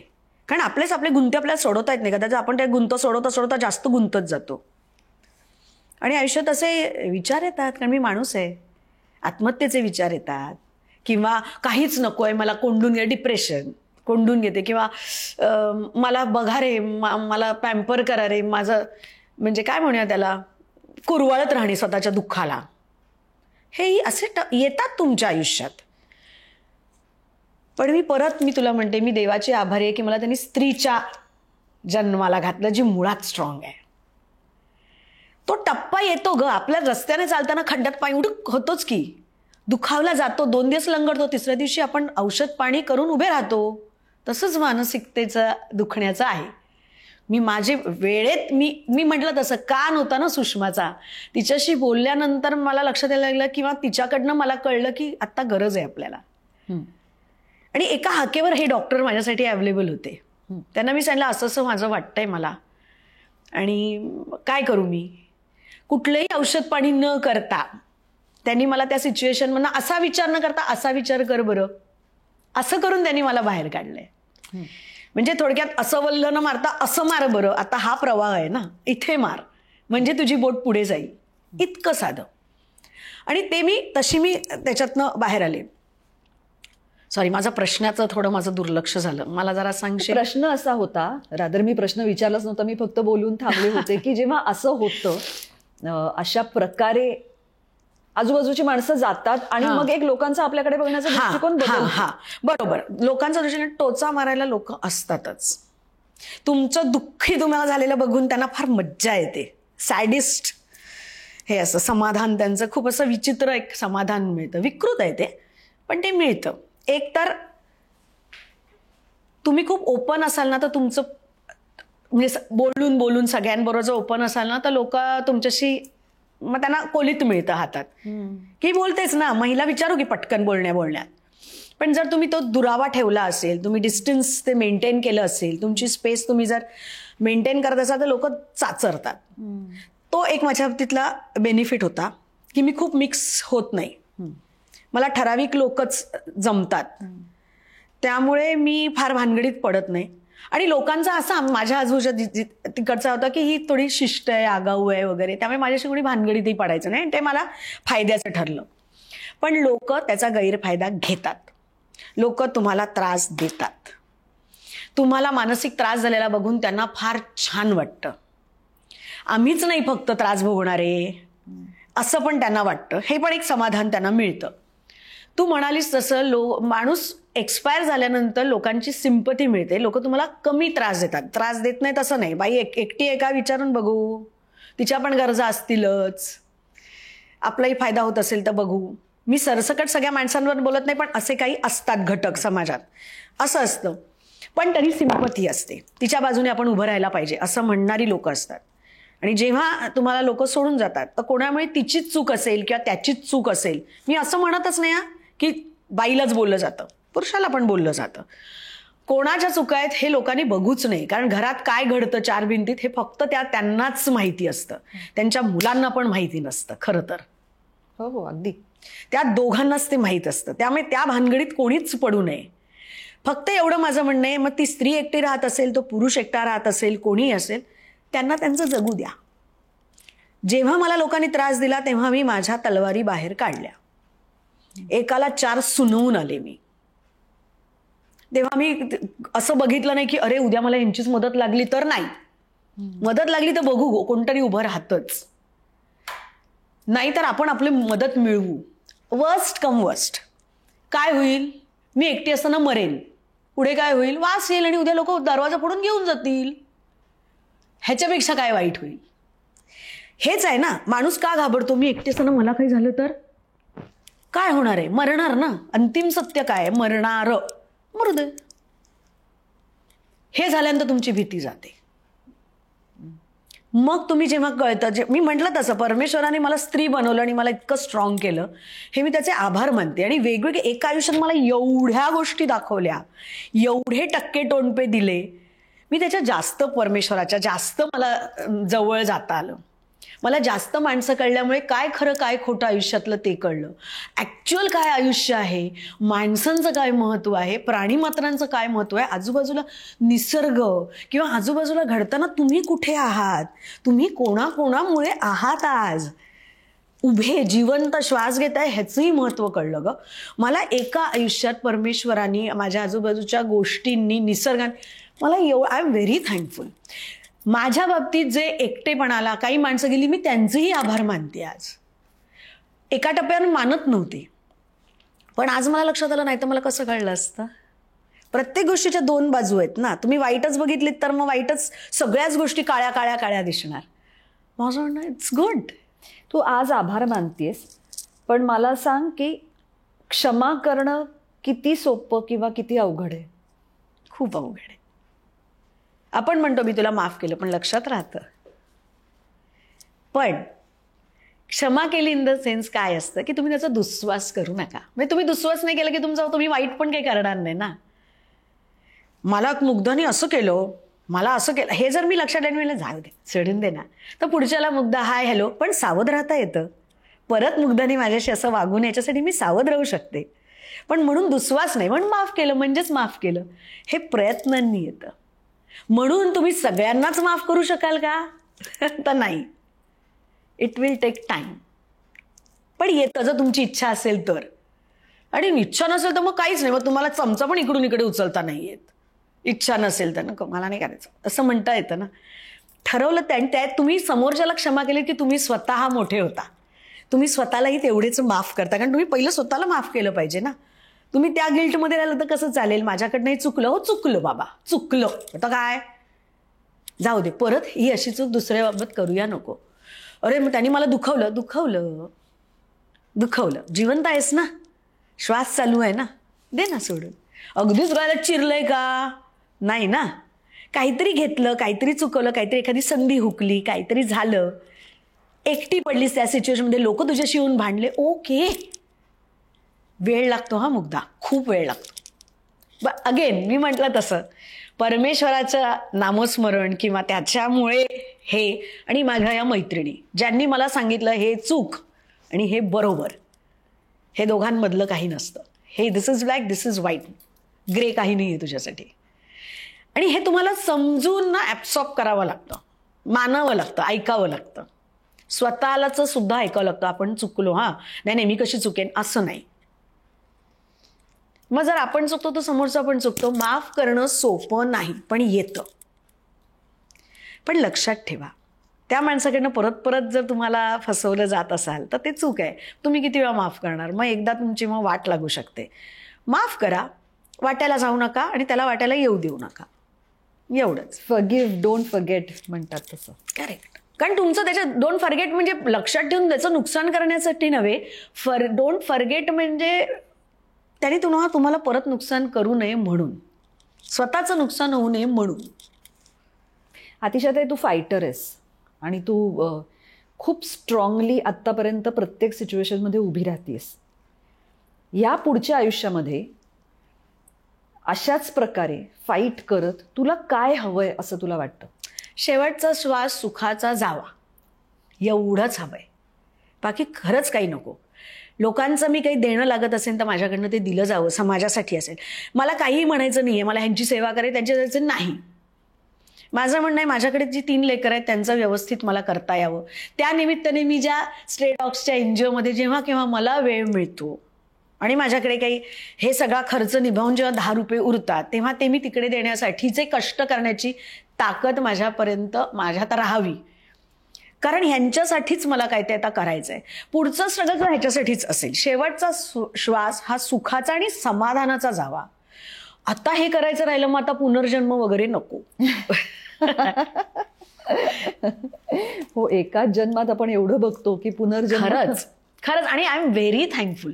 मी परमेश्वराचे खूप आभारी आहे की त्यांनी मला एका आयुष्यात खूप दाखवलं आणि तेव्हा त्या टप्प्यावर मदत करणारी मला माणसं, काय म्हणूया, सगळ्याच गोष्टी, माणसं म्हणजे सजीव आणि निर्जीव सुद्धा अनेक गोष्टी उपलब्ध करून दिल्या की त्याच्यातनं मी पुढे जाता आलं मला.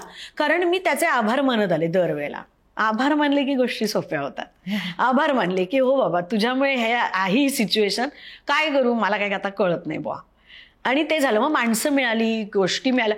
म्हणजे सांगते ना, आता त्यावेळेला वॉशिंग मशीन घ्यावं लोन काढून, ही बुद्धी त्यानेच दिली असेल ना, की तुला कष्ट नाही बघवायचे ना तुझे, मग तुला देतो तेवढे पैसे, तू त्याचा विचार केलायस मग मी तुझा विचार करतो. असं आहे ते ग. म्हणजे मला तर तुला असं एक्सप्लेन असं नाही करता येणार, पण तुम्ही दुसऱ्याचा विचार केला की तुमचं भलं होतं. हो, नक्कीच होतं. तुझंही होईल. हो, होतच आहे. तुम्ही त्या सिच्युएशनकडे कसं बघता. जसं मी म्हटलं की प्रत्येक, आता तुम्ही जर नाण्याची चांगलीच बाजू बघायला लागलात तर तुम्हाला का वाईट काही दिसेल, असं मला वाटतं. की अख्ख्या चित्रपट प्रत्येकच गोष्ट गणली असं नाही होत ना. म्युझिक गणलं असेल बाकी चांगलं होतं ना, तसं. आणि मला येतं ते की मला समजा असं म्हणूया की एखाद्या व्यक्तीला चित्रकला त्याची वाईट असेल म्हणजे तो जेवण वाईट बनवतो का? नाही. किंवा त्याला कॉस्ट्युमचा सेन्स नाहीये का? नाही, त्याला ते रंग कळत असतील, हे उतरवता येत नसतील कागदावर. त्यामुळे प्रत्येक माणूस वाईट आहे असं माझं म्हणणंच नाहीये. ज्यांच्याकडनं मला वाईट एक्सपिरियन्स मिळाले ती माणसं सुद्धा वाईट आहेत असं माझं आज माझं म्हणणं नाहीये. काही काळापूर्वी होतं, पण जशी मी मदत घेत गेले किंवा मी डोळे उघडे ठेवून, मन उघडं ठेवून बघत गेले, तेव्हा माझ्या लक्षात आलं की नाही असं कसं, त्यांच्याबरोबर सुद्धा चांगले क्षण आहेतच की, तर असं कसं माणसाला आपण फुली म्हणू. मला त्याबद्दल फार बोलायला नाही आवडणार, त्या व्यक्तींबद्दल असं म्हणू, पण असं म्हणेन की वाईट नसतात, चांगले असतात त्यांच्यात सुद्धा. त्या सिच्युएशनमध्ये आपण काय बघतो त्यांच्यातलं ते कळतं. आता जेव्हा परे जातो तेव्हा आपल्याला लक्षात येतं की हे पण चांगलं आहे, ते पण चांगलं आहे असं. मग तुला काय वाटतं, ही माणसं परत तुझ्या आयुष्यात येतील? नको, माणसंच नको. आता दुखवून घ्यायला नाही वेळ माझ्याकडे. वेळ म्हणजे वेळ भरपूर आहे, आयुष्य भरपूर आहे, त्याच्यासाठीचा वेगळा वेळ नाही आहे. आता मला मुके प्राणी, माझ्या काही हौसामुजा. मला जर आत्ता असं वाटलं की मला असंच बसून राहायचंय, मी बाहेरून ऑर्डर करीन काहीतरी कुठल्या तरी याच्यावरनं, आणि मला आत्ता काहीतरी OTTवरच बघायचंय किंवा मला पुस्तकच वाचत बसायचंय, मला नाहीच उठायचं, मला नाहीच आंघोळ करायची आज तर मला ते नाही करता येणार ना. त्या चौकटीत हे काय अजून आंघोळच नाही केली, हे काय अजून जेवणच नाही झालं, अच्छा आज बाहेरच मागवायचं का, म्हणजे हे काय उगाच खर्च का, ह्याचे प्रश्नोत्तरच नको आहेत मला आता. त्यामुळे मला माणसंच नको. तेवढ्या वेळापुरती या, चहा प्यायचा एकत्र, चहा पिऊ, खायचं खाऊ, मीच बनवायचं वगैरे हे नको. आता टोस्ट आहे, पाहिजेत तर खा, नाही तर नका खाऊ. त्यामुळे मला आता माणसं आली की जबाबदाऱ्या येतात ना. कुत्रे जप्तीतल्या जबाबदाऱ्या आहेत का? आहेत, पण त्या मी ठरवलेल्या आहेत, त्यामुळे ते मी पार पाडणार. त्यांनी नाही मला दिलेल्या. मला अर्धा तास उशीर झाला त्यांना जेवायला वाढायला, तर माझ्याकडे कोणी तक्रार नाही करत किंवा त्याच्यावर शेपूट हलवायची की नाही, येऊन सेकंड द्यायचा की नाही, हे ठरत नाही. हे जमा खर्चच नको आहेत, कारण मला नाही ठेवायचे आता कोणाबरोबर, म्हणून मला कोणाकडनं ते घ्यायचे नाही आहेत. तुला ही शांतता मिळो. आणि तू जेवढी उत्कट आहेस ना, म्हणजे तू ज्या उत्कटतेने प्रत्येक गोष्ट करत असतेस ना, ती मला ना खरं सांगायचं तर कधी कधी अतिशयही भीती वाटते. म्हणजे मला असं वाटतं की तुझ्यासारखी माणसं खूप संवेदनशील असतात, त्याच्यामुळे ती दुखावली पण पटकन जाऊ शकतात. त्यामुळे कुठेतरी ती उत्कटता काबूत आणण्याचीही शक्ती तुम्हाला मिळू, म्हणजे तुला त्याच्यासाठी हे डॉक्टर्स उपयोगी पडतात. कारण त्या उत्कटतेमध्ये तुम्ही कुठलेही निर्णय घेता ना, मग कधी कधी एक्स्ट्रीम जे घातक ठरू शकतात तुमच्यासाठी, इतरांसाठी सुद्धा, अशाला ती मदत मिळते. आणि आपल्या आता इतकं झाल्यानंतर ना मला कळतं की आता थांब, आता नको, आता थांब. म्हणजे आता गाडी चालवताना सुद्धा पूर्वी माझ्या सरस्वती नाचायची जिभेवर, थैथयाट करायची, म्हणजे इतर वेळेला कुठे गायब असायची ती, इतर वेळेला कधी बोलण्यात ती आली नाही. आणि स्टेअरिंग आता झालं की हे दनादन, ते मी खूप कंट्रोलमध्ये. तसं होतं की आता जाऊ दे, वाजवा, खूप हॉर्न वाजवा, बापरे वाजवा. पूर्वी माझे किती हॉर्न बजा रे हो, लुक बिक द्यायचे मी, काय आता नाही, चालू दे तुमचं चालू दे. ही सगळीकडनं आता ते कंट्रोलमध्ये यायला लागलं. कदाचित वयाचाही परिणाम असेल, आलेल्या एक्सपिरियन्सचा असेल परिणाम, आणि मी ज्या स्टेजमध्ये होते किंवा ज्या वयात होते त्याची माणसं आजूबाजूला तसं काहीतरी करताना दिसलं, अरे बापरे आपण असं वागत होतो की काय, हेही कळलं असतं ना. आरसा दिसत असेल कदाचित, तसंही असेल, तर ते हे अरे बापरेच जी भावना आल्यानंतर मग कदाचित ते कमी होतं माझं. घरात मी करते, कोणी बघत नसताना मी खूप दंगा माझ्या पोरांबरोबर मी करत असते, पण तो तेवढाच. ते सगळं तिथे काढा, बाहेर गेल्यावर कसं करायचं नाही. पण तरी तू फार शांत वगैरे होऊ नकोस, नाही ते बघवणार नाही आम्हाला. कारण तू जशी आहेस तशीच, तेच ते युनिक असतो ना प्रत्येक माणूस, त्याच्यामुळे तू जशी आहेस तशीच राहा. आणि माझं असं वाटतं की सेटवर किंवा काय केलं तर एक तो ते टेन्शन असतं, मिनिटं काढणे, तेवढा तो बरोबर ते सीन तसे ज्यांना अपेक्षित आहे, लेखकाला, प्रोडक्शनला, प्रोड्युसरला, चॅनलला, त्याच्यासोबत ते एक टेन्शन असतं. तुम्हाला लोक ते जाणवू देत नसतील, पण ते असतं. मग तेव्हा तुम्ही गेल्यानंतर परत ते मी म्हटलं तसं सूर्यफूल तुम्ही बनलात आणि अरे थोडा हायपरनेस ठेवलात, तर ते पण लोक चला उत्साह पण येऊ शकतो. म्हणून मी मगाशी म्हणाले ना की ती ऊर्जा, तुझ्यात ती ऊर्जा आहे. तू आजूबाजूला गेलीस आणि आपण तुझ्याकडे बघितलं नाही असं होत नाही. ते एक ती ऊर्जा खेचते, तुझ्याकडे लक्ष जातं आणि ते रंगमंचावरही जातं. म्हणजे सूर्याची पिल्ले जेव्हा मी नाटक बघायला आले तेव्हा तिथे तर म्हणजे तुम्ही एकाहून एक इतके कसलेले अभिनेते आहात, पण तू येऊन तिथे त्या खांबाच्या मागून नुसती बघत असलीस तरी तुझ्याकडे लक्ष जातं. हो काय, आणि मी त्या बाबतीत हावरट आहे. पण म्हणून दुसऱ्याचं हे मारून नव्हे. काय आहे, सूर्याची पिल्लेचा विषय निघाला म्हणून सांगते, ते आहे पुरुषप्रधान नाटक. त्याच्यामध्ये बाईला काहीच वाव नाहीये. ती फक्त त्याची बायको, ह्याचं होणारं कोणतरी, असंच एवढंच त्यांचं रेखलेलं आहे ते. पण जेव्हा मी ते करायचं म्हटलं तेव्हा मला असं वाटलं की मग मी का करायचंय याचं उत्तर ते आहे की मी दिसले पाहिजे ना. आणि मला तो आनंद दरवेळेला लेखकाचं लिहिणं आणि ह्याच्यातला आनंद आपण शोधतोच की काय वाक्य सुंदर लिहिली आहेत, काय सुंदर प्रेक्षक आहेत, काय हे काय छान कॉस्ट्युम, ह्याच्यात प्रत्येकातला आपला आपण आनंद, कम्फर्ट झोन आपण शोधतो. पण मला माझा आनंद मिळाला पाहिजे हे आपण कधी बघतो. मला ते काम करताना माझा काय आनंद आहे, मी ह्याच्यासाठी काम करते, त्याच्यासाठी करते, पैशासाठी काम करते. मी खूप एन्जॉय करते ते काम. मला ते काम एन्जॉय करता येणार असेल तरच मी खलनायिका पण तरच करते. आणि नाटकातले कुठलं काम म्हणजे कुठल्याही प्लॅटफॉर्मवरचं म्हणते मी ते करते. मी ते खूप एन्जॉय करते नाटक, म्हणून कदाचित मी दिसत असेल, कारण मला माझा आनंद मिळाल्यामुळे तो लोकांपर्यंत पसरत असेल आणि म्हणून मी दिसण्यात येत असेल. असं पण असेल. म्हणजे कदाचित तू म्हणते त्या ऊर्जेचं ते तसं रूपांतर असेल की माझा तो आनंद. म्हणून तू जेव्हा सारखी येऊन विचारतेस जेवायला वाढू का नको, ते लक्षात राहतं ते त्यामुळे. आणि ती खूप गोड वहिनी आहे. हो. आणि एक तुम्ही आता खलनायिका जेव्हा तुम्ही एक पडद्यावर करता तेव्हा असं काम करायला मिळणं हे एक ऍक्टर म्हणून मला फार छान वाटतं की दुरावलेले प्रेक्षक बापरे खलनायिका नको बाबा बोलायला वगैरे, तर ते त्या निमित्ताने परत जोडले जातात. नाही, फार लोभस नाटकच ते फार सुंदर आहे. सुंदर नाटक. आणि सगळेच फार उत्तम काम करता आणि तू फार लोभस वाटतेस. नाही, थँक्यू.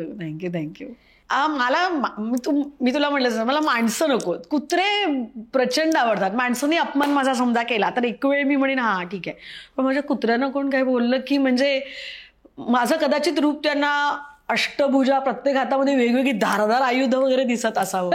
कारण माझ्या कुत्र्याला कोणी काही बोललं असं केलं तरी मला आवडत नाही. आमच्याकडे जेव्हा मावशी आल्या पहिल्या काम कचरा बिचरा ज्या काढतात त्या आल्या, तर त्या मला पहिल्या दिवशी त्या काम आहे ना तुमच्याकडे असं त्यांनी विचारायला आल्या.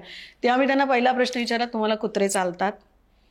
तर ते म्हणाले हो. म्हणजे मी घाबरते पण माझी सवय होऊ शकेल ना. म्हटलं हो, तुमची सवय त्यांना होऊ शकेल, तुम्हाला करून घ्यावी लागेल त्यांची सवय. आणि दुसरं, घरी आत आल्या आणि त्यांनी बघितल्या तर थोड्याशा हे झाल्या, घाबरल्या. असं झाल्यावर मी म्हटलं हाडबीड म्हणू नका त्यांना. पहिलं मला पुढचं दिसलंच, स्क्रीन प्लेच दिसला यांच्या डोक्यात काय असेल, हे हाड वगैरे करतील. तर म्हटलं हाडबीड नाही, ते माणसांना करायचं, इथे कुत्र्यांना नाही. त्यांना म्हणायचं थांब थांब थांब मी तुला काहीतरी देते हा खाऊ, असं म्हणा, ते नीट बसतील. हे पहिल्या दिवशी त्यांनी त्या असं जेव्हा उठायला गेले तेव्हा ते म्हणाले मी तुला खाऊ देणार आहे. सगळे शांत बसेल, खाऊ द्यावा नाही लागला. हे असं ती मैत्री त्यांची झाली. आणि आता तर असं आहे, मध्ये जेव्हा माझा रॉटला बरं नव्हतं खूप, जेव्हा मी म्हटलं जेव्हा मी सुट्टी घेतली तर ते जागा पुसताना पाय उचलून जागा पुसत, रॉटचा त्या दिवशी चेहरा, म्हटलं अहो तो कुत्रा तुम्हाला माहितीये का, त्याने जर पकडलं तर गेला हा भाग. तर त्यामुळे नाही काय करत तुम्ही, का काळजी करू नका. अरे वा. म्हटलं ओके. आणि असे खूप अनुभव येतात. एकदा खाली माझा कुत्रा खाली गेला होता, तर ते सू करतात ना खाली. बरं, ते प्रॉपर जागा बघून सू करतात. माणसांपेक्षा त्यांना बुद्धी असते. आता त्याचं वय असल्यामुळे काहीतरी 19-20 काहीतरी हे होतं, घडतं काहीतरी. तर एक तिकडचे एक होते, ते म्हणाले, त्यांनी 2दा-3दा बघितलं, मग त्या डॉग वॉकरला सांगितलं, मग मला निरोप आला माझ्यापर्यंत. मी खाली गेले, मी त्यांना म्हटलं काय बघा असं. म्हटलं अरे बापरे, माझ्याकडेच म्हटलं भांडण नाही हे अशी जमिनीवर पसरलेली सुसू भरायचं. तर म्हटलं ते त्याचं बाष्पीभवन होईल, इव्हॅपोरेट होऊन जाईल ते. नाही हां ठीक आहे, तर पण हे बरोबर नाही ना, हे असं घाण करणं, आपण सोसायटीत राहतो, ती क्लीन असली पाहिजे. म्हटलं अगदी बरोबर आहे तुमचं. तर ते बघा पाठी चपातीचे तुकडे पडलेत, पाठी कावळ्याला घालतात म्हटलं आपल्या इथे वरतून ना, ते चपातीचे तुकडे पडलेत. तिकडे म्हटलं कोणतरी पानाचं बघा तिथे पिचकारी मारलेली आहे घरूनच किंवा जाता. म्हटलं किती पडले ते चॉकलेटचे असे असताच ना सोसायटीत, काहीतरी लहान मुलं खेळताना म्हटलं आपण सगळ्यांना आता जाऊन हे विचारूया की हे कोणी केलं आणि हे करू नका, कारण आपण सोसायटीत राहतो. तर ती छान असली पाहिजे. कावळ्या बिवळ्याला असं वरून कुठे टाकायचं, विच इज नॉट, नाहीच टाकू असं काही, कारण ते त्यांचं मुळात अन्न नाही आहे. तर त्यांना मी सांगितलं, त्यांचं असं झालं अरे बापरे, हे आपल्यावरच शेकवलं जातंय आणि आता आपल्याला खूप कामाला लावतायत वेगळं. हा, आणि म्हटलं तुम्ही चला, मी तुमच्या बरोबर येते, तुम्ही बोला, कारण सोसायटीत छान राहिली पाहिजे.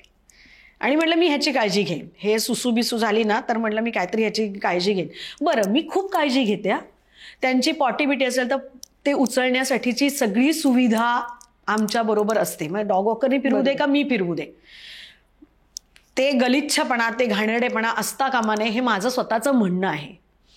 त्यांच्या बाबतीतल्या सगळ्या गोष्टी वेळच्या वेळी केल्या जातात. लायसन्स काढण्यापासून जे सरकार नेमून दिलेले डू अँड डोंट्स आहेत त्यांच्या बाबतीतले नियम, ते सगळे पाळले जातात.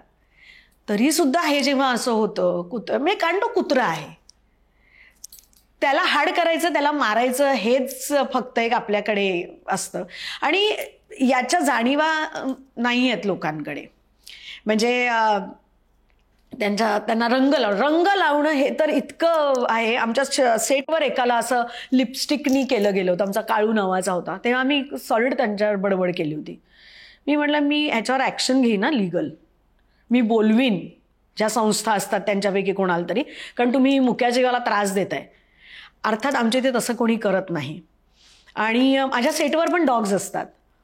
आत्ता आमच्याकडे काळू होता, तो बिचारा गेला डिसेंबरमध्ये. आणि नेक्स्ट डे जेव्हा मी शूटला गेले, कारण तो माझ्या रूममध्ये यायचा, माझ्या ना रूमचा असा आहे दरवाजा, असा उघडणारा, तर असा दरवाजा उघडून जर एवढंच नाक आणि अगदीच इकडचं हे आत आलं तर समजायचं त्याला बिस्किट हवंय.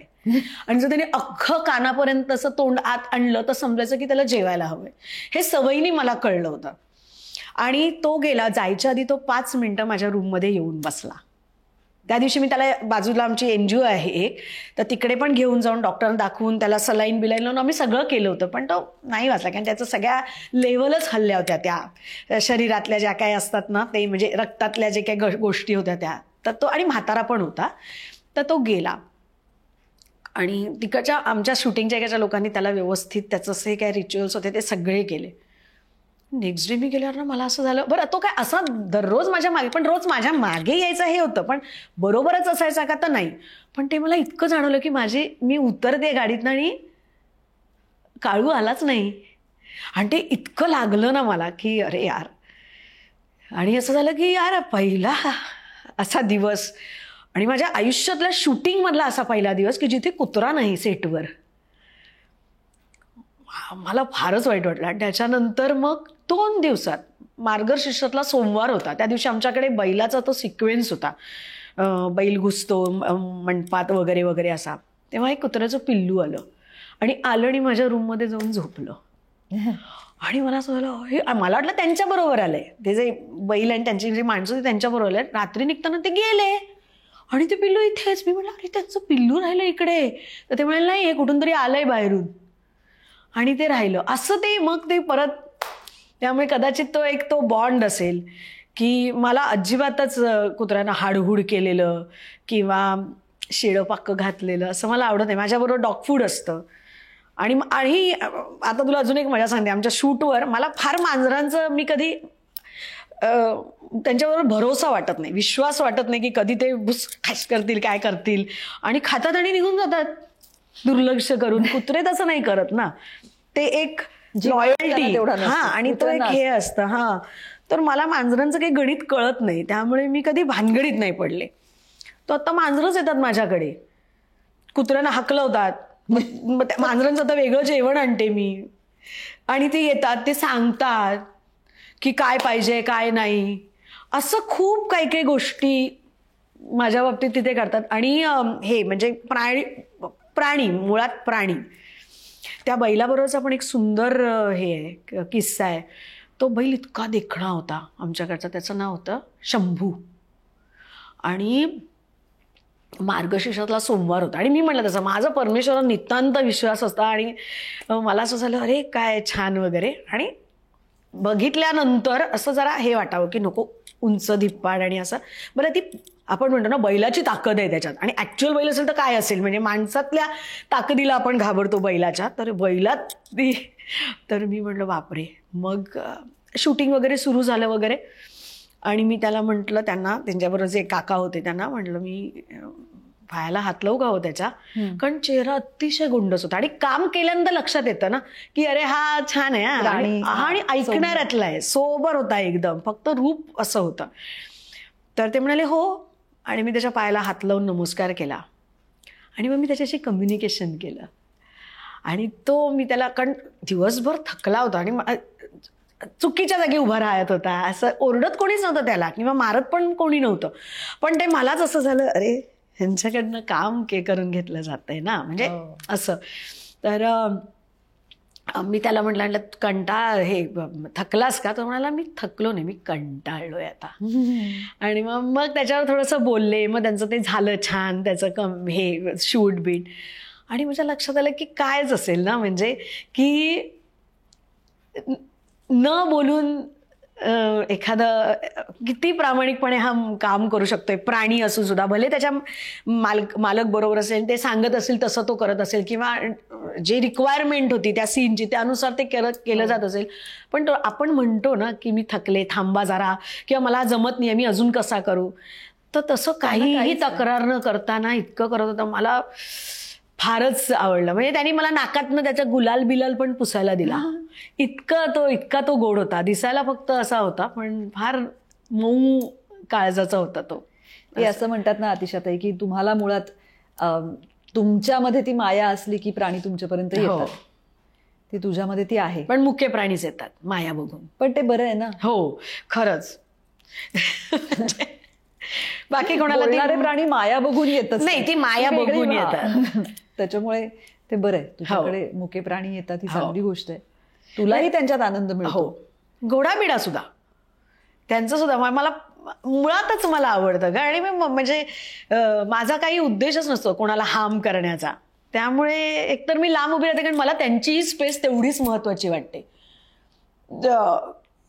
खूप लोक झोपलेलं डॉग असेल, काय असेल किंवा काय असेल, तर जाऊन त्याला करतात की मला करमतच नव्हतं. जसं लहान बाळाला उठवायला जातात ना, कधी उठणार आहे, आपण खेळू त्याच्याशी, तसं ते बाकीच्या प्राण्यांना पण उठवायला जातं. तर माझं म्हणणं, नको ना, त्यांची स्पेस आहे, ते सांगत नाहीत म्हणून किंवा ते त्याच्यावर काही तक्रार नोंदवत नाहीत म्हणून असं नाही. बरोबर. असं त्यामुळे खूप मजा येते. जर तुम्ही प्राण्यांच्या सहवासात असाल तर तुम्हाला मनुष्यपणाची कमतरता भासत नाही. असे तुला खूप प्राणी मित्र, म्हणजे जे प्राणी मित्र असतात ते सुद्धा, आणि प्राणी मित्र खूप आहेत तुला आणि खूप असणार आहेत यापुढे. मनुष्यातले प्राणी मित्र खूप कमी आहेत, कारण तिथे परत हिशोब आणि जमा खर्च काही सुरू झाले किंवा ते करण्यामागची काही निखळ भावना नसेल तर माझे गडबड होते. मग मला असं वाटतं, कारण मी माझ्याशी रिलेट करायला लागते ना, मग त्या भावनेला, त्या प्रामाणिकपणाला किंवा काय, मग ती तेव्हा त्यांच्यात नसेल प्राणीप्रेमी म्हणून, तर मग माझी गडबड उडते. मग म्हणून मी त्या भानगडीत नाही पडत. कोणी करत असेल तर कौतुक नक्कीच असतं मला की अरे वा, हे करतायत, पण मी त्या अजून तपासायला जात नाही तपशील की काय आहे, कारण तो मग जर खरा तपशील वेगळा असेल तर मग गडबड उडेल. म्हणून ते नाही, फक्त हे जे 4 पायाचे जे आहेत तर त्यांच्याबरोबर मात्र मी खूपच, मला मज्जा येते. थँक्यू आतिशाताई. अरे तू आलीस आणि तू भरभरून बोललीस, आर पार बोललीस. थँक्यू. मलाच फार आवडलंय. मला हा कार्यक्रमच खूप आवडतोय आणि मी सगळ्या मुलाखती अगदी आवर्जून बघते आणि मला फार मजा येते. म्हणजे वेगवेगळ्या माणसांचे कप्पे कळत जातात.